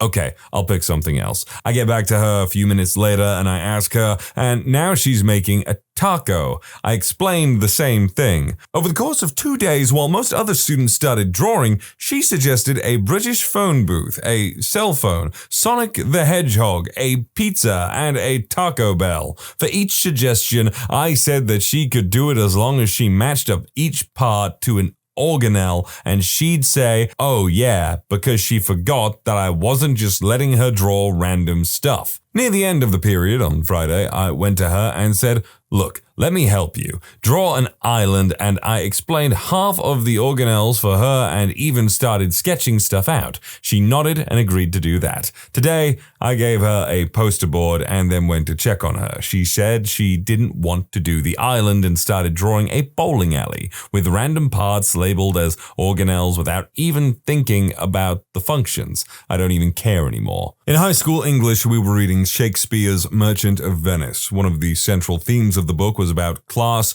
wealth, struggle. The teacher asked us to write a weekly short essay with a viewpoint from a different class. A friend of mine, who always pays half attention, ended up turning in a paper from world history class on a semi-related subject. The funny thing is he got the paper back with a check mark, meaning the assignment was complete. This info spread across the class and people started turning in a few random papers to test the theory that the teacher wasn't actually reading the assignments. Before you know it, half the class started turning in random crap, everyone getting check marks back, but it got so ridiculous that people weren't even turning in coherent sentences. This went on for about nearly 2 months until one day, when the teacher was about to give the graded papers back, she noticed one of the papers wasn't quite right. She proceeded to read through it, and that's when half the class knew we were screwed. She called out the perpetrator's name and started reading out loud his writing. It literally was, the grass is sort of green, the sky is really blue,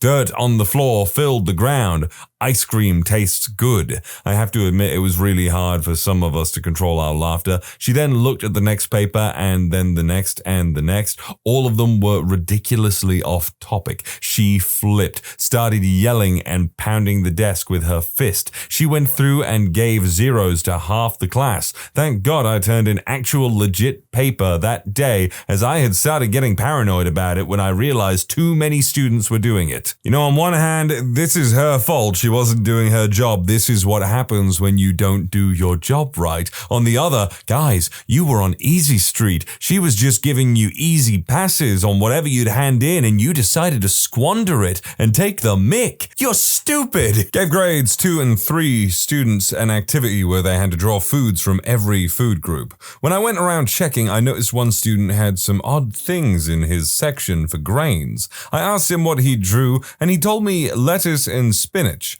When I asked why he thought those were grains, his face went white and he said, "You mean that doesn't say greens?" It was adorable. Former Seattle high school science teacher here. I had one particular class which was very literal, and I was cracking down on homework being late. I said, this assignment is due on Wednesday, so to get full credit, email it to me before Thursday so that I can start grading it in time before we meet again. One student, actually named Kevin, asked what time it should be emailed, so I said by midnight. He said midnight would be Thursday. Fair point, so I clarified 11:59 p.m. would work. Another kid said he'd be in Arizona, another time zone, and asked what he should do. I smiled and announced 11:59 p.m. Pacific Standard Time. This should not have been a time crunch for anyone. This one girl emailed me Wednesday night at 11:21 p.m. saying, "Here it is, sorry it's early. I stayed up an extra 2 hours waiting for 11:59 p.m., but I'm just so tired and my dad wants me to go to bed. Thanks for understanding." As a teacher of a community college library course, I assigned a student the task of compiling a bibliography of books for high school students on the Middle Ages. Half of the bibliography contained books on midlife crises, empty nester, and menopause. Jesus goddamn crickety Christ, how the hell do people make these mix-ups? I had a foreign exchange student from France in my ELA class. The assignment was to write a personal narrative about an important moment in their life. Instead of reading the essays, I had my students read them aloud if they were comfortable. This was my first mistake. The student, who will be referred to as Jay, goes up to the podium to present. Now, I need to point out that Jay did not speak often in class, and we've been working hard to get him to speak to his peers. I was so proud that he was willing to share his story. He stands up there with his essay and lets this wonderful story unfold. He proceeds to tell the class about his first time having a night emission. He said he went to school and told his friends he was young. What happened? They suggested that he go home and touch himself. I thought for sure I was not hearing this story correctly at this point. My second mistake was not stopping the presentation. He was so soft-spoken and matter-of-fact that I had not caught on to where the story was headed. He then proceeded to tell the story of the first time he touched himself in the bathroom. My class was in tears. I had no idea what to do and sat there dumbfounded. I asked him why he would share something so personal. Jay responded that a narrative is a story and personal means something you wouldn't want to share.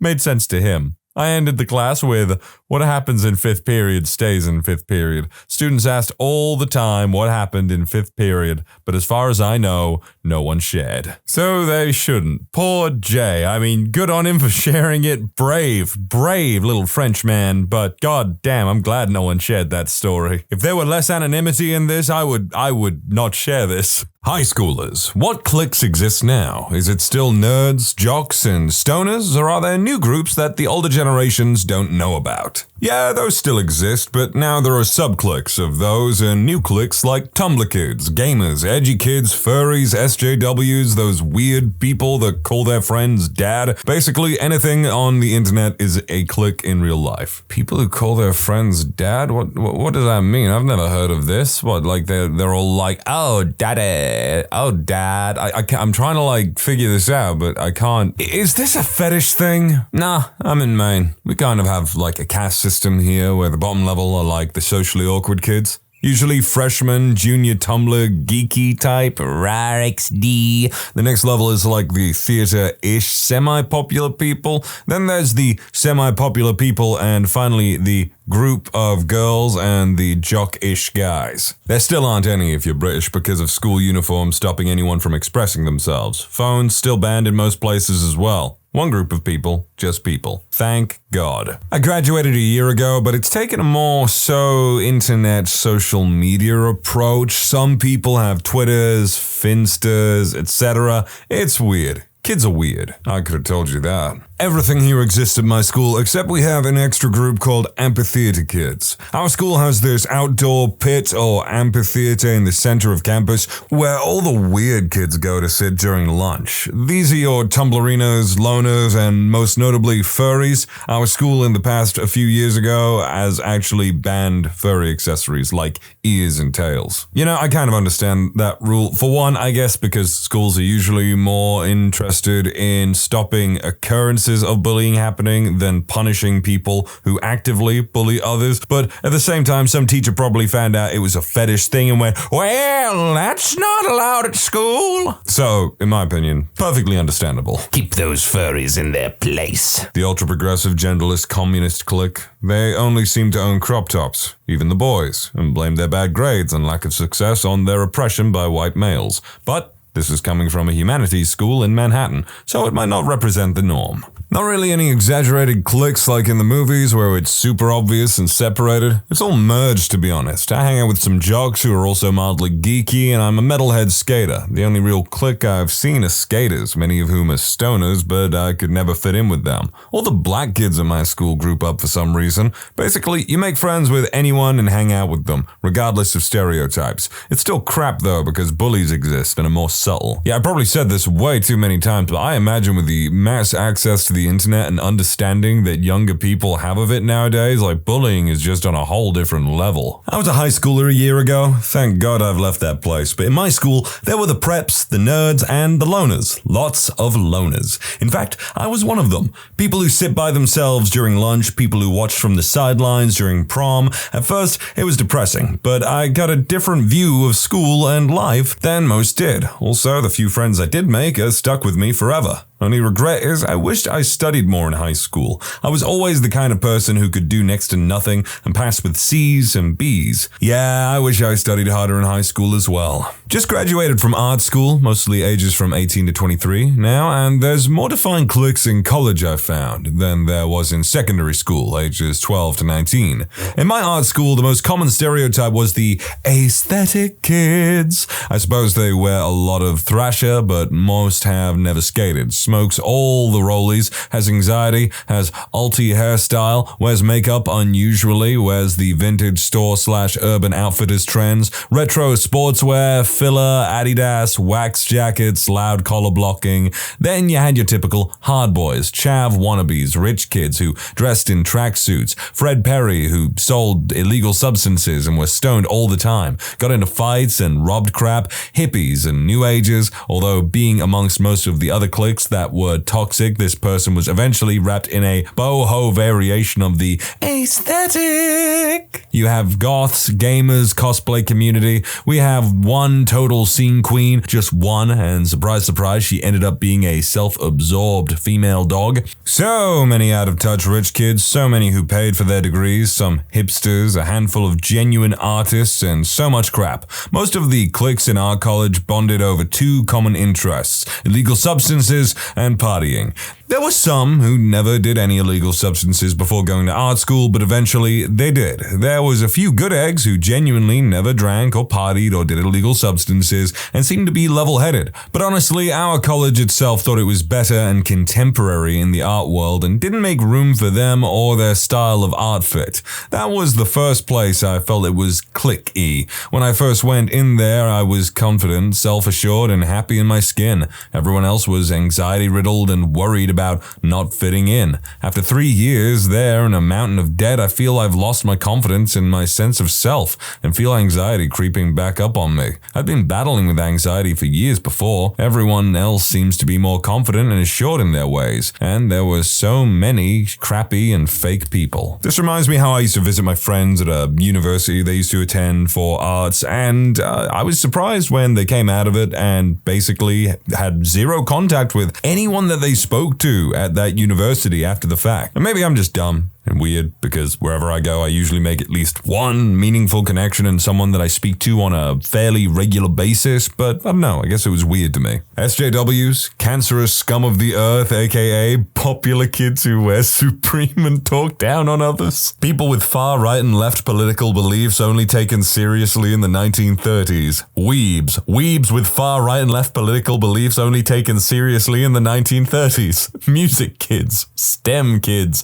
people who ironically use the word normie. Christians, people who only talk to other people online. Believe it or not, I dig this perspective on things. Supreme kid, anime and video game kids, like nerds, but extremely bad at school. Most people enjoy either or both of those, just don't only talk about it. This isn't something I've really thought about before, but I'll give it a go. There are the really popular seniors and juniors who are popular and involved in just about every extracurricular activity. Then there are the band, orchestra, and choir kids, which is pretty self-explanatory. Then you have the really well-rounded people who are generally nice, get good grades, involved in a few extracurricular activities and such. And then you have the memers. We also have a very strong LGBT community in our school. Then you have the really trashy group of people who smoke a lot of weed, don't shower, try and fail to skate, and rarely go to their classes. Then you have the humbler subset of individuals, which is pretty self-explanatory as well.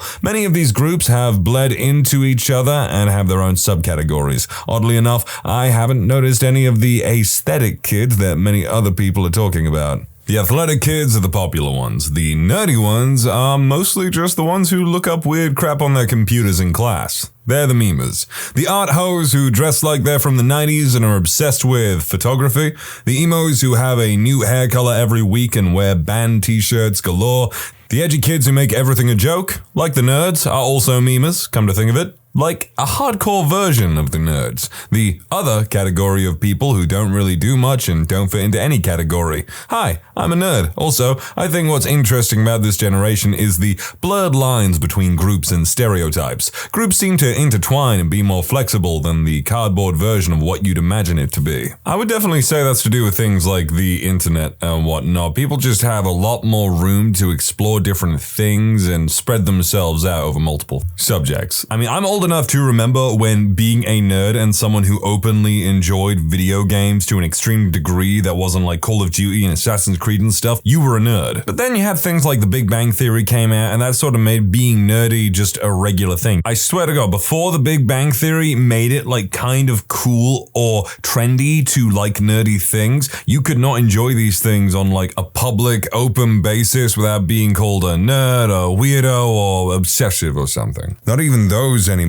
In San Jose, it's all of the hype beasts that wear Ultra Boosts or Jordans or Yeezys and everything like that. Nowadays, it falls under pretty much the Tumblr indie rock groups and ghetto sporty people, SoundCloud rappers, STEM kids, which has a decent overlap with the I like to offend people community and are usually the most cringeworthy and irritable of the bunch. It's a lot more individual now than it was though. Girls wearing cat ears frickin' everywhere. I graduated in 2013, but the groups were smart kids who were the most respected by anyone, Asians who were into Wong Fu and Kev Jumba or Niga Higa, photographers and picture-perfect people who knew every single thing about cars, preppy cheerleaders with a lot of makeup, students who sleep 24/7. That one white guy, my school had 90% Asians and 9% Latino. Students who are a little too into anime. Students who have a concerning addiction to League of Legends.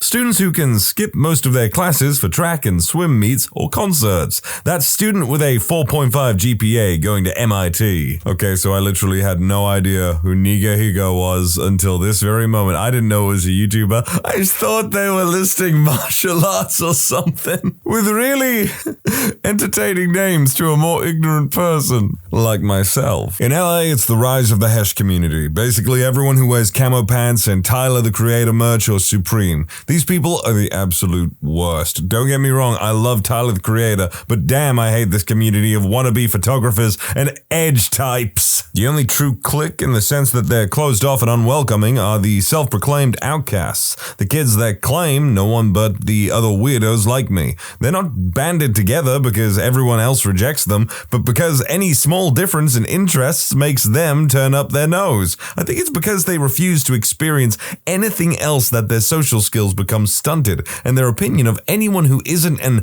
outcast is so low. For the most part, groups intersect and people are decent to each other. In my hometown, we had the flannel mafia. They were around 40 kids strong within 2 to 3 grays. I don't remember how many there really were. They always wore flannel, shared stories about how they wrapped their four-wheelers or snowmobile around a tree or another object, acted like hicks on purpose, the height of their trucks equaled status, and all of them had Confederate flags in their rooms, despite us living in the North Woods. It was a pretty unorganized clique, but if one of them wanted to get the others together, the others wouldn't mind. It was pretty weird, but they didn't do any real harm, so no one minded much. Pretty people with no real friends, just orbiters. Nerdy kids with dark humor, girl groups, meaning groups with only girls, cool kids, people who listen to non-mainstream music and watch Netflix who think they're cool, aesthetic kids, Instagrammers, mood, aesthetics,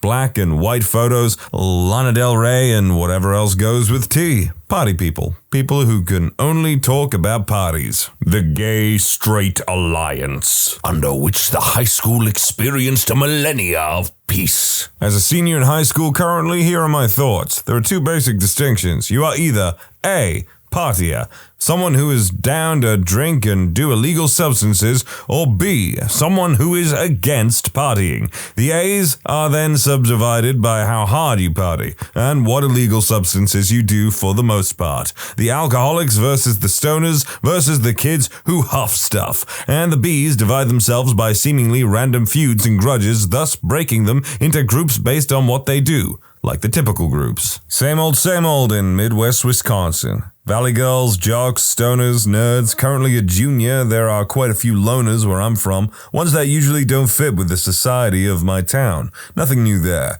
There is a new really patriotic group that I have recognized these past few years, usually racist and negative towards people that don't stand for the pledge and or don't recognize military as outstanding people. Town I'm from is Mondovi, very conservative and secluded. As someone who's 17, there are more groups of kids that try to be rebellious by being offensive, screaming gay, doing illegal substances, and looking to their friends to confirm that what they did was superior to everyone else. They also listen to rap music or whatever artist seems to be at the top of Spotify. Constantly, these are the kids that always have their little earbuds in their ears during class and get in trouble for it. As for the nerds, there are no nerds. In fact, nobody uses that term anymore. There are more kids that look like troublemakers that are geniuses than the typical nerd you see in movies. Another thing, there is that group of kids that scream every single phrase they have ever heard of, such as F-boy, lid, yas, insert something. Who?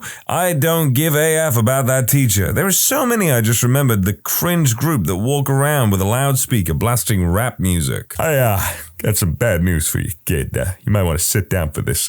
If you think there are no nerds around, then you're probably the nerd. Gamers account for a crap ton of people at my school, and country kiddos wearing country crap with their trucks, and emo squadron, which no one really likes, cheerleaders and football squad, stoners, sometimes involved with football and cheerleader squad, student council squad. All these are probably the biggest. It used to be your average high school with all the stereotypes. Now all the chill people left, and it's just judgmental preps, halfway crooks, snitches, jocks, F-boys, and a couple emos and furries, nerds spread around. Real shame, but you can't blame anything other than the school administration and the cops running around trying to arrest every kid for everything from jaywalking to cigarettes. I don't think I agree with that assessment very much. I think the issues start at home for the most part. The main cliques nowadays are vapors, some stoners, SoundCloud rappers, nerds, emos, and of course, the group that will never fade, the cool group. But now, it's more dispersed. There's more beef and a lot more gangsters. People are friends, but everyone has something to say about someone as soon as their back is turned. A lot of ravers and drinkers too. The experience of everyone being a two-faced mother at high school. I'm a senior in high school, and this is what I've witnessed. There are the Chads, who are the athletes and work out at the gym as much as they can, and then ask nerds what the heck is going on in class. Then there are the band nerds who are literally obsessed with band and ignore their class lessons to tap their fingers on the desk while reading sheet music that they will never use later in life. Then there are the honor freaks, rich kids who are in honor or AP classes who act like they're superior above everyone else and only talk to kids who are in those higher classes. The wannabe hackers, nerdy kids who go on the school computer and act like they're trying to hack something in the mainframe, but in reality they're doing jack and just messing with the settings. The banger kids who throw bangers every weekend, obsess over them, and then once the party is over, they talk about that same party for months till another banger is thrown. Then weeaboos and cringe kids who obsess over anime, filthy frank, and iDubbbz and act like they're all edgy, when in reality, they're idiots who jump off wooden benches and shout, "I'm gay!" God damn, this one's judgmental. There's a lot of furries at my school. It's kind of awkward and cringy for the rest of us. There's a massive club and everything. I'm pretty sure this is not most high schools, though. Going to school in South Carolina, we have a clique my friends dubbed prepnecks. Kids who go mudding, hunting, and fishing. They drive massive pickup trucks, put Trump stickers and Confederate flags on everything, but they also go to church every Sunday, have really wealthy parents, and live in giant houses in the burbs. Okay, hear me out. Take away the Confederate flag and these guys sound like they'd be pretty cool. Otherwise, I don't give a crap who you vote for. I graduated in 2016, so I'm not a high schooler anymore, but the two newer cliques I noticed in school were kids who only talked about politics all day, every day with each other, and the worst clique of all, weeaboos. They were everywhere at my school. Also, they didn't shower at all. Any of them. I don't know why, but all of them, every single last one, smelled like an actual dumpster. I want to say I would most definitely pick the smelly otaku over the guy or gal who just cannot turn off, you know? But I don't know. If you've got really poor hygiene and you actually smell, it would be kind of a tough choice because I hate people who do nothing but talk about politics all day, every day. And while I can definitely tolerate a smelly person for a certain amount of time, all day at school, yeah, I'd probably still pick the smelly otakus, but try and, be informative about the benefits of regularly washing. At my high schools in the United States of America, the social hierarchy is as follows. The population is split up into cells. Each cell is run by one extremely homosexual guy, aka Homoviathan or Alpha Gay. The Homoviathan has a bunch of girls who are his best friends, and according to their social contract, he gives each girl a bunch of crap on everyone else in exchange for the ability to asexually assault them whenever he pleases. Underneath the girlfriends are the straight guys. The straight guys are kissing the Homoviathan's butt in an attempt to get with one of his constituents, and as such become part of his friend group. Finally, you have the straight guys who are not in the dating pool who exclusively hang out with others of their class. I implore you members of the LGBT community watching this video, utilize Homoviathan. Put it in the jargon. I don't care. God damn, look at that proud Homoviathan over there. I graduated high school last year, but from what I could see, smart STEM kids who kinda kept to themselves but were pretty cool. The anime kids, nothing inherently wrong with anime, but when you watch so much anime that you have to repeat senior year 3 times, nerds at my school were something like an evolution. I don't really have a better words for it. If you know, you know. You could be a nerd and still be cool, smart, or extremely antisocial. Nerds seem to be sort of the bridges between the smarter kids and the ones who weren't as academically inclined. The art students, the athletes, the hunters, and gun fanatics. Last year birthed a new division, Politipals. You had people from all branches squatting up against the other political party. There were 2 main branches of popular, the ones that were actually nice to people, and the ones who kept to their own cliques and made fun of people who were either a hyper geek or weren't part of any group. Butterflies, the kids who you'd call your average student. Gets good grades, isn't socially extra, isn't a student athlete, probably has a few extracurricular hobbies, pretty much the student who has the potential to befriend anyone except the rude branch of popular. But alas, none of these groups are necessarily mutually exclusive. Medical professionals. What was a time where a patient ignored you and almost died because of it? My dad worked for a company that was based in northern USA. The owner was Canadian and had a cabin up in Canada. He was visiting the cabin a few summers back. He had some medical issues happen and went to the hospital. They said something was wrong with his heart and he needed surgery. He called my dad because he knew my sister was a doctor and wanted a second opinion. They scheduled the surgery in Canada for a few months out. My dad called my sister and my sister said in the USA they would never let anyone leave the hospital with his condition and he would be in surgery that night. She said he needs surgery now. Well, he left the hospital and a few days later, he was dead. It was a sad I told you so. Okay, the patient in this story is a horse, and in order to fully understand this story, there are a few things about the horse that you have to know. Horses have something in their bodies called a guttural pouch. This warms oxygen that is on its way to the brain. There is a blood vessel that is under the guttural pouch, and sometimes horses can get a fungus in the guttural pouch that slowly erodes the blood vessel, causing nosebleeds. The vessel will rupture, heal, and the cycle goes on until one day it ruptures and the horse bleeds out. This condition condition is called guttural pouch mycosis. It is diagnosed via endoscopy and is deadly if left untreated. Now, I'm in no way a medical professional, but heard this story from an equine vet. She was called out to a farm because a horse was experiencing repeated nosebleeds. She was pretty positive that the horse had guttural pouch mycosis, and she and the owner decided that the vet would scope the horse. She went to get the scope, and when she got back, the owner had changed their mind. She didn't want the horse scope. The vet left. She was never told definitively that the horse died, but the next time she went to the farm, that horse was nowhere to be seen. Aw man, horses are like my second favorite animal that I regularly see. Equine creatures are just cool, but then again, I just got back from the safari park and I'm kind of vibing with sea lions right now. Sea lions are dope.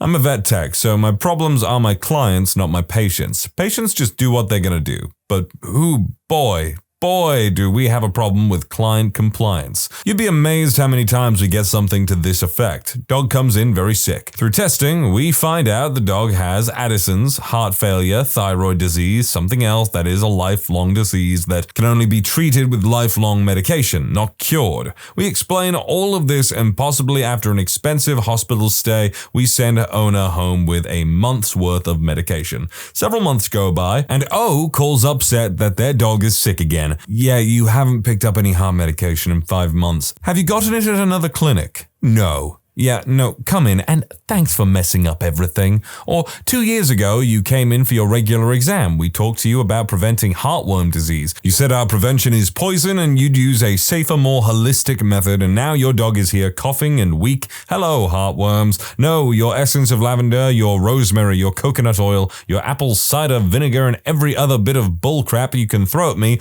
doesn't kill heartworms. Your dog isn't a raw chicken. Stop marinating him, for God's sake. Also, gotta love the very classic, I gave him his antibiotics, pain meds and steroids for 2 days and he got better, so I stopped. Now he's worse again, and I cannot stress enough the importance of restricting activity after your pet has surgery. Yes, she feels good, enough to run around the yard maybe. That's because she's on pain medication. That does not change the fact that we just removed multiple organs out of her belly hours ago. And now you're bringing her in with her intestines swinging in the breeze and blood everywhere. Thanks for nothing, dumb butt. Just do what we tell you. I swear to God, so many lives and a bunch of heartache and money could be saved if people just did what we tell them to do. You're paying us money for our opinion. You're taking the time out of your day to come sit down and talk with us, all just to go, well, yeah, but I read this on Google, or, well, my dog is too smart to do something like that. I know my dog better than you. It's baffling. Yes, you do know your dog better than me, but I know dogs in general better than you, and I can say you'd be hard-pressed to find a dog that won't do some stupid crap in their life because they're a dog. Your dog is not so smart that he won't screw his sister, eat a bunch of grapes, or rip apart his bandages. It is your job to watch over them and ensure they don't do those things.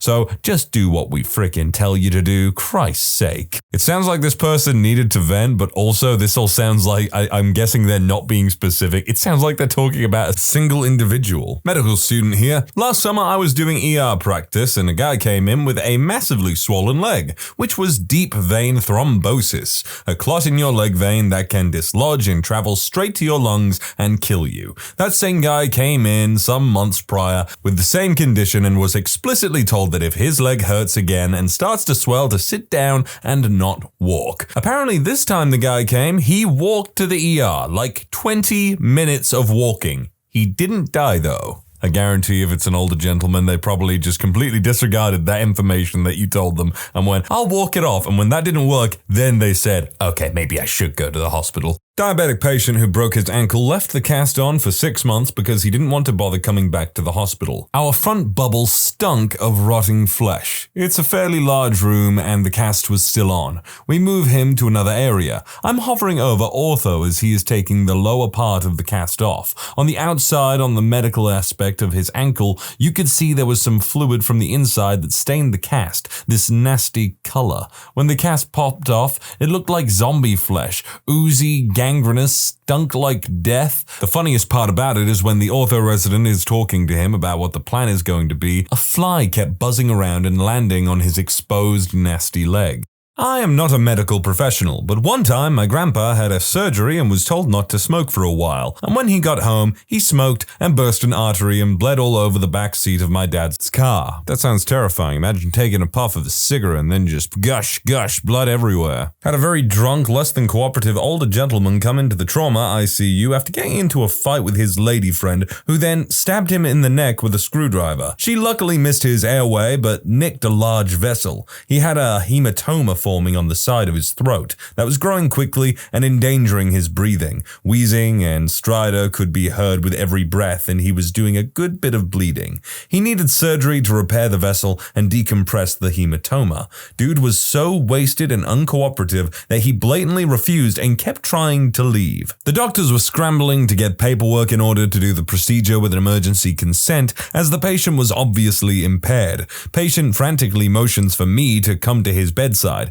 He's coughing and sputtering. I look him straight in the eyes after assessing to make sure he was still maintaining good oxygen saturation and say, "You can't breathe." He nods frantically. "Well, that's a shame because you sent away the surgeon that was going to fix that. You want me to go get him?" More frantic nods. "You going to let him do the surgery and fix your throat this time?" Continued frantic nods. I call over my shoulder to the now group of OR personnel discussing the logistics of keeping the operation legal. He consents. They jump and literally run with his butt to surgery. Fixed him up. He spent a couple days on a breathing machine just to prevent his throat from swelling closed post-op. If we would have let him walk out, he would have suffocated in the car park. I have not been in the medical field for long, 6 months at most, but have seen many people who come in for rehab after having a heart attack who ignore their fluid restriction. I've seen this turn into a fatal situation 3 times already. Drinking water to death, who would have thunk it? And that is where the saying everything in moderation comes from. Because yes, you can in fact drown yourself to death internally by drinking too much water, apparently. And no, don't worry, it would have to be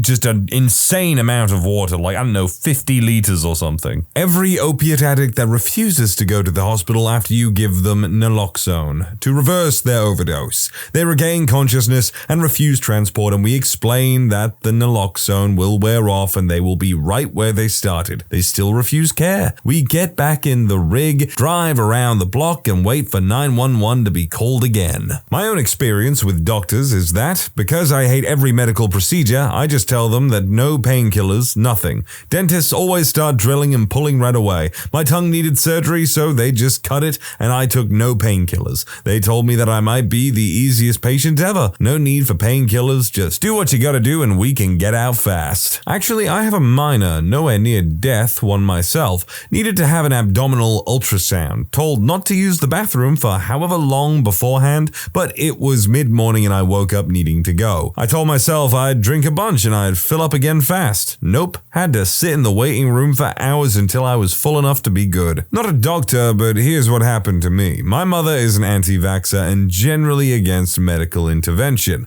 I didn't get my vitamin K shot as a baby, and I've never been vaccinated for anything. At around 5, I was being an idiot kid and playing around with old bamboo sticks. I liked to dip them into this nasty bucket of water we had that had been rotting in the backyard forever and fling it around to see the droplets in the air. We later found out that a neighbor kid had used it as a toilet at least once. I came down with something horrible that probably almost killed me. Very, very high fever, lethargy, nausea, and little red spots covering my entire body. I don't remember much from that time, but I remember how awful it was. My parents assumed that it was chickenpox and decided not to take me to a doctor because it would strengthen my immune system. I was actually fine eventually, but it did definitely feel like I was going to die at the time. Fast forward to age 13, I actually got the chickenpox and luckily fairly mild, but this left the question of the mystery illness's identity. I've done some Googling and my best guess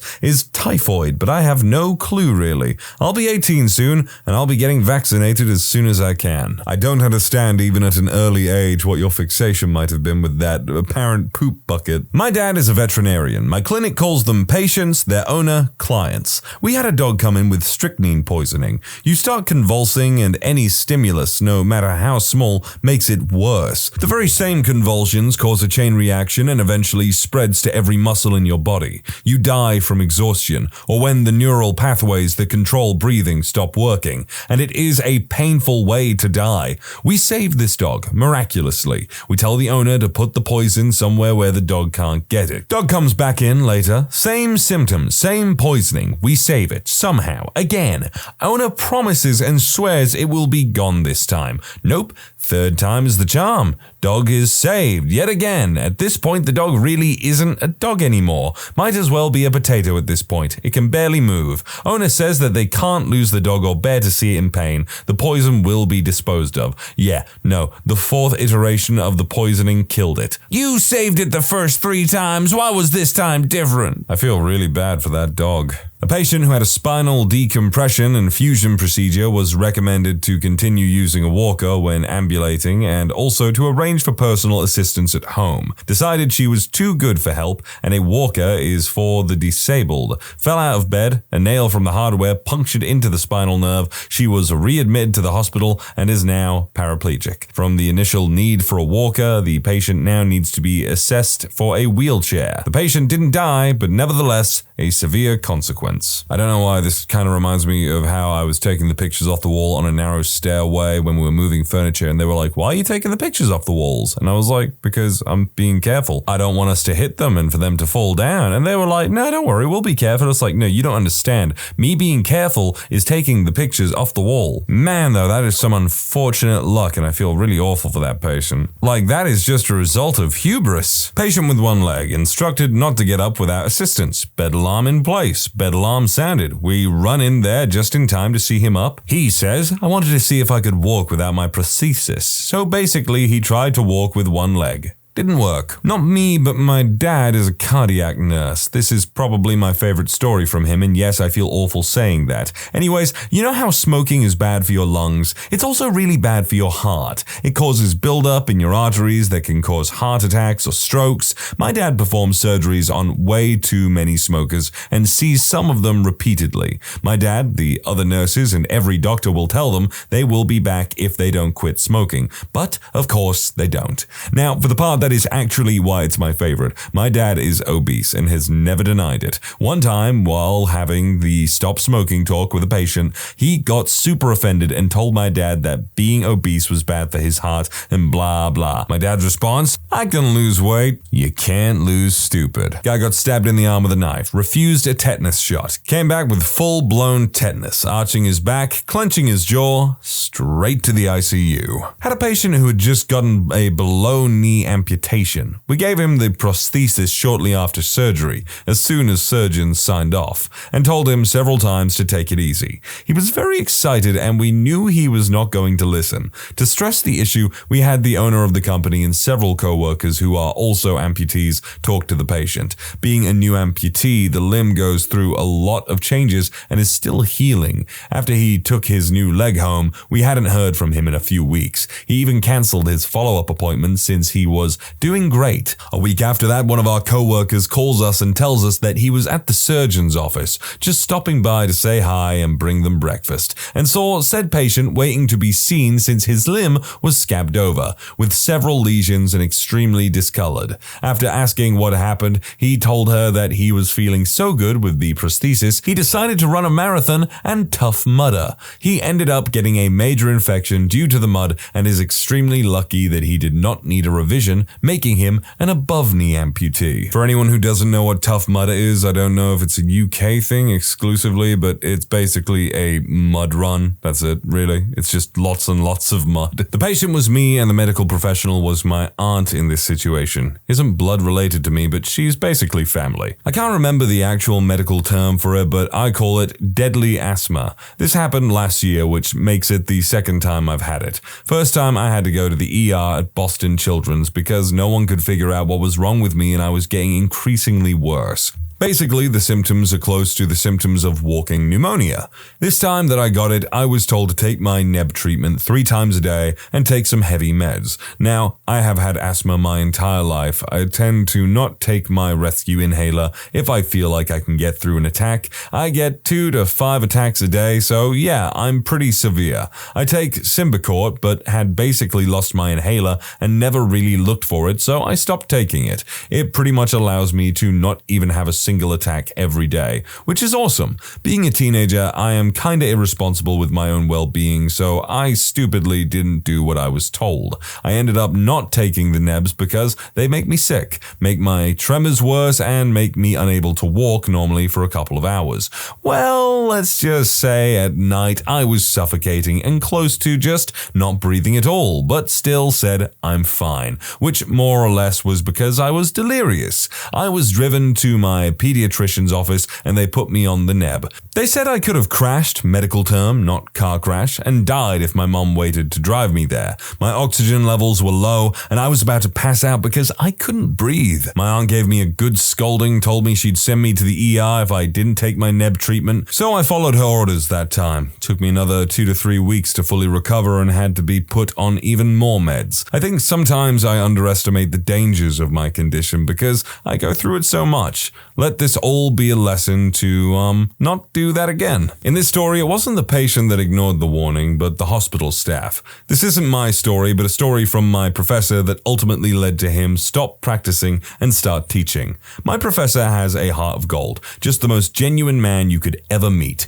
He works in an adolescent psych ward. Well, one kid comes through and they really bond. He spoke about him with such a big smile. You can tell he really cared for him. He loved this kid, but he notices something is off. He speaks with the staff on the unit and asks them to make sure he is on self-deletion watch. His gut is telling him the kid is planning something. Well, he was right. The staff didn't check in at all until the next morning. The kid had managed to delete himself. It just completely broke my poor professor, shattered him personally and professionally. It's such a terrible story to hear because it was so preventable, but no one else decided to care. As for me, well, I've had patients completely ruin surgeries from just not listening. One guy got a spinal fusion surgery. Very painful. One thing you can't do is twist your back, so I'm still really new, bright-eyed and hopeful, and I go see this patient. I introduce myself and ask him how he is. He tells me that he's in 10 out of 10 pain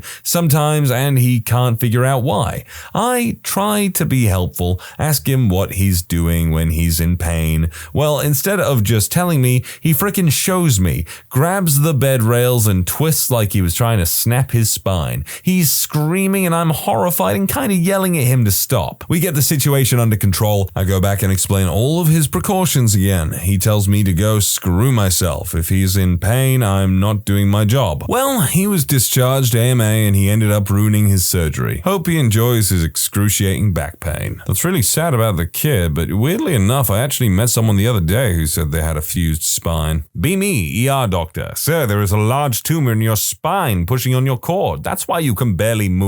I've already spoken to our spine surgeon. You're going to go directly to the OR. Patient says, I'm a tough son of a gun and I don't need no surgery. 30 minutes of me screaming at him later. For the love of God, I promise I know what I'm talking about. If you don't get surgery, you will be a quad. The patient simply retorts, screw you, I'm going home. Patient became a quad. Wife sent me a very long apology letter. Be me again, sir. One of your cardiac enzymes has come back elevated. I think you are having a heart attack. I've already spoken with the cardiologist and we are going to get you over to the cath lab now. The patient's response, Bro, I'm in town for Comic-Con and I am not missing it. I'll come back if it gets worse. 30 minutes of me screaming at him. For the love of God, I know what I'm talking about. Pretty please with frickin' sugar on top. Stay! The patient uncaringly replies, Gotta get to the con. My favorite artist is on at 4. Dude came back in cardiac arrest. Much of my job is to mess up Darwinian evolution. Weirdly enough, I have also thought about that in terms of doctors and how, like, you know, people with genuine hereditary issues are, like, the most in need of them. And that has got me thinking about the friend that told me that every single male in his family line has, like, had a heart attack around their 30s. When you subscribe, make sure to hit the bell to turn on notifications. Put the playlist on in the background to finish listening to all the stories. And if you like Am I the Genius, give Am I the Jerk a shot. Linked in the description below.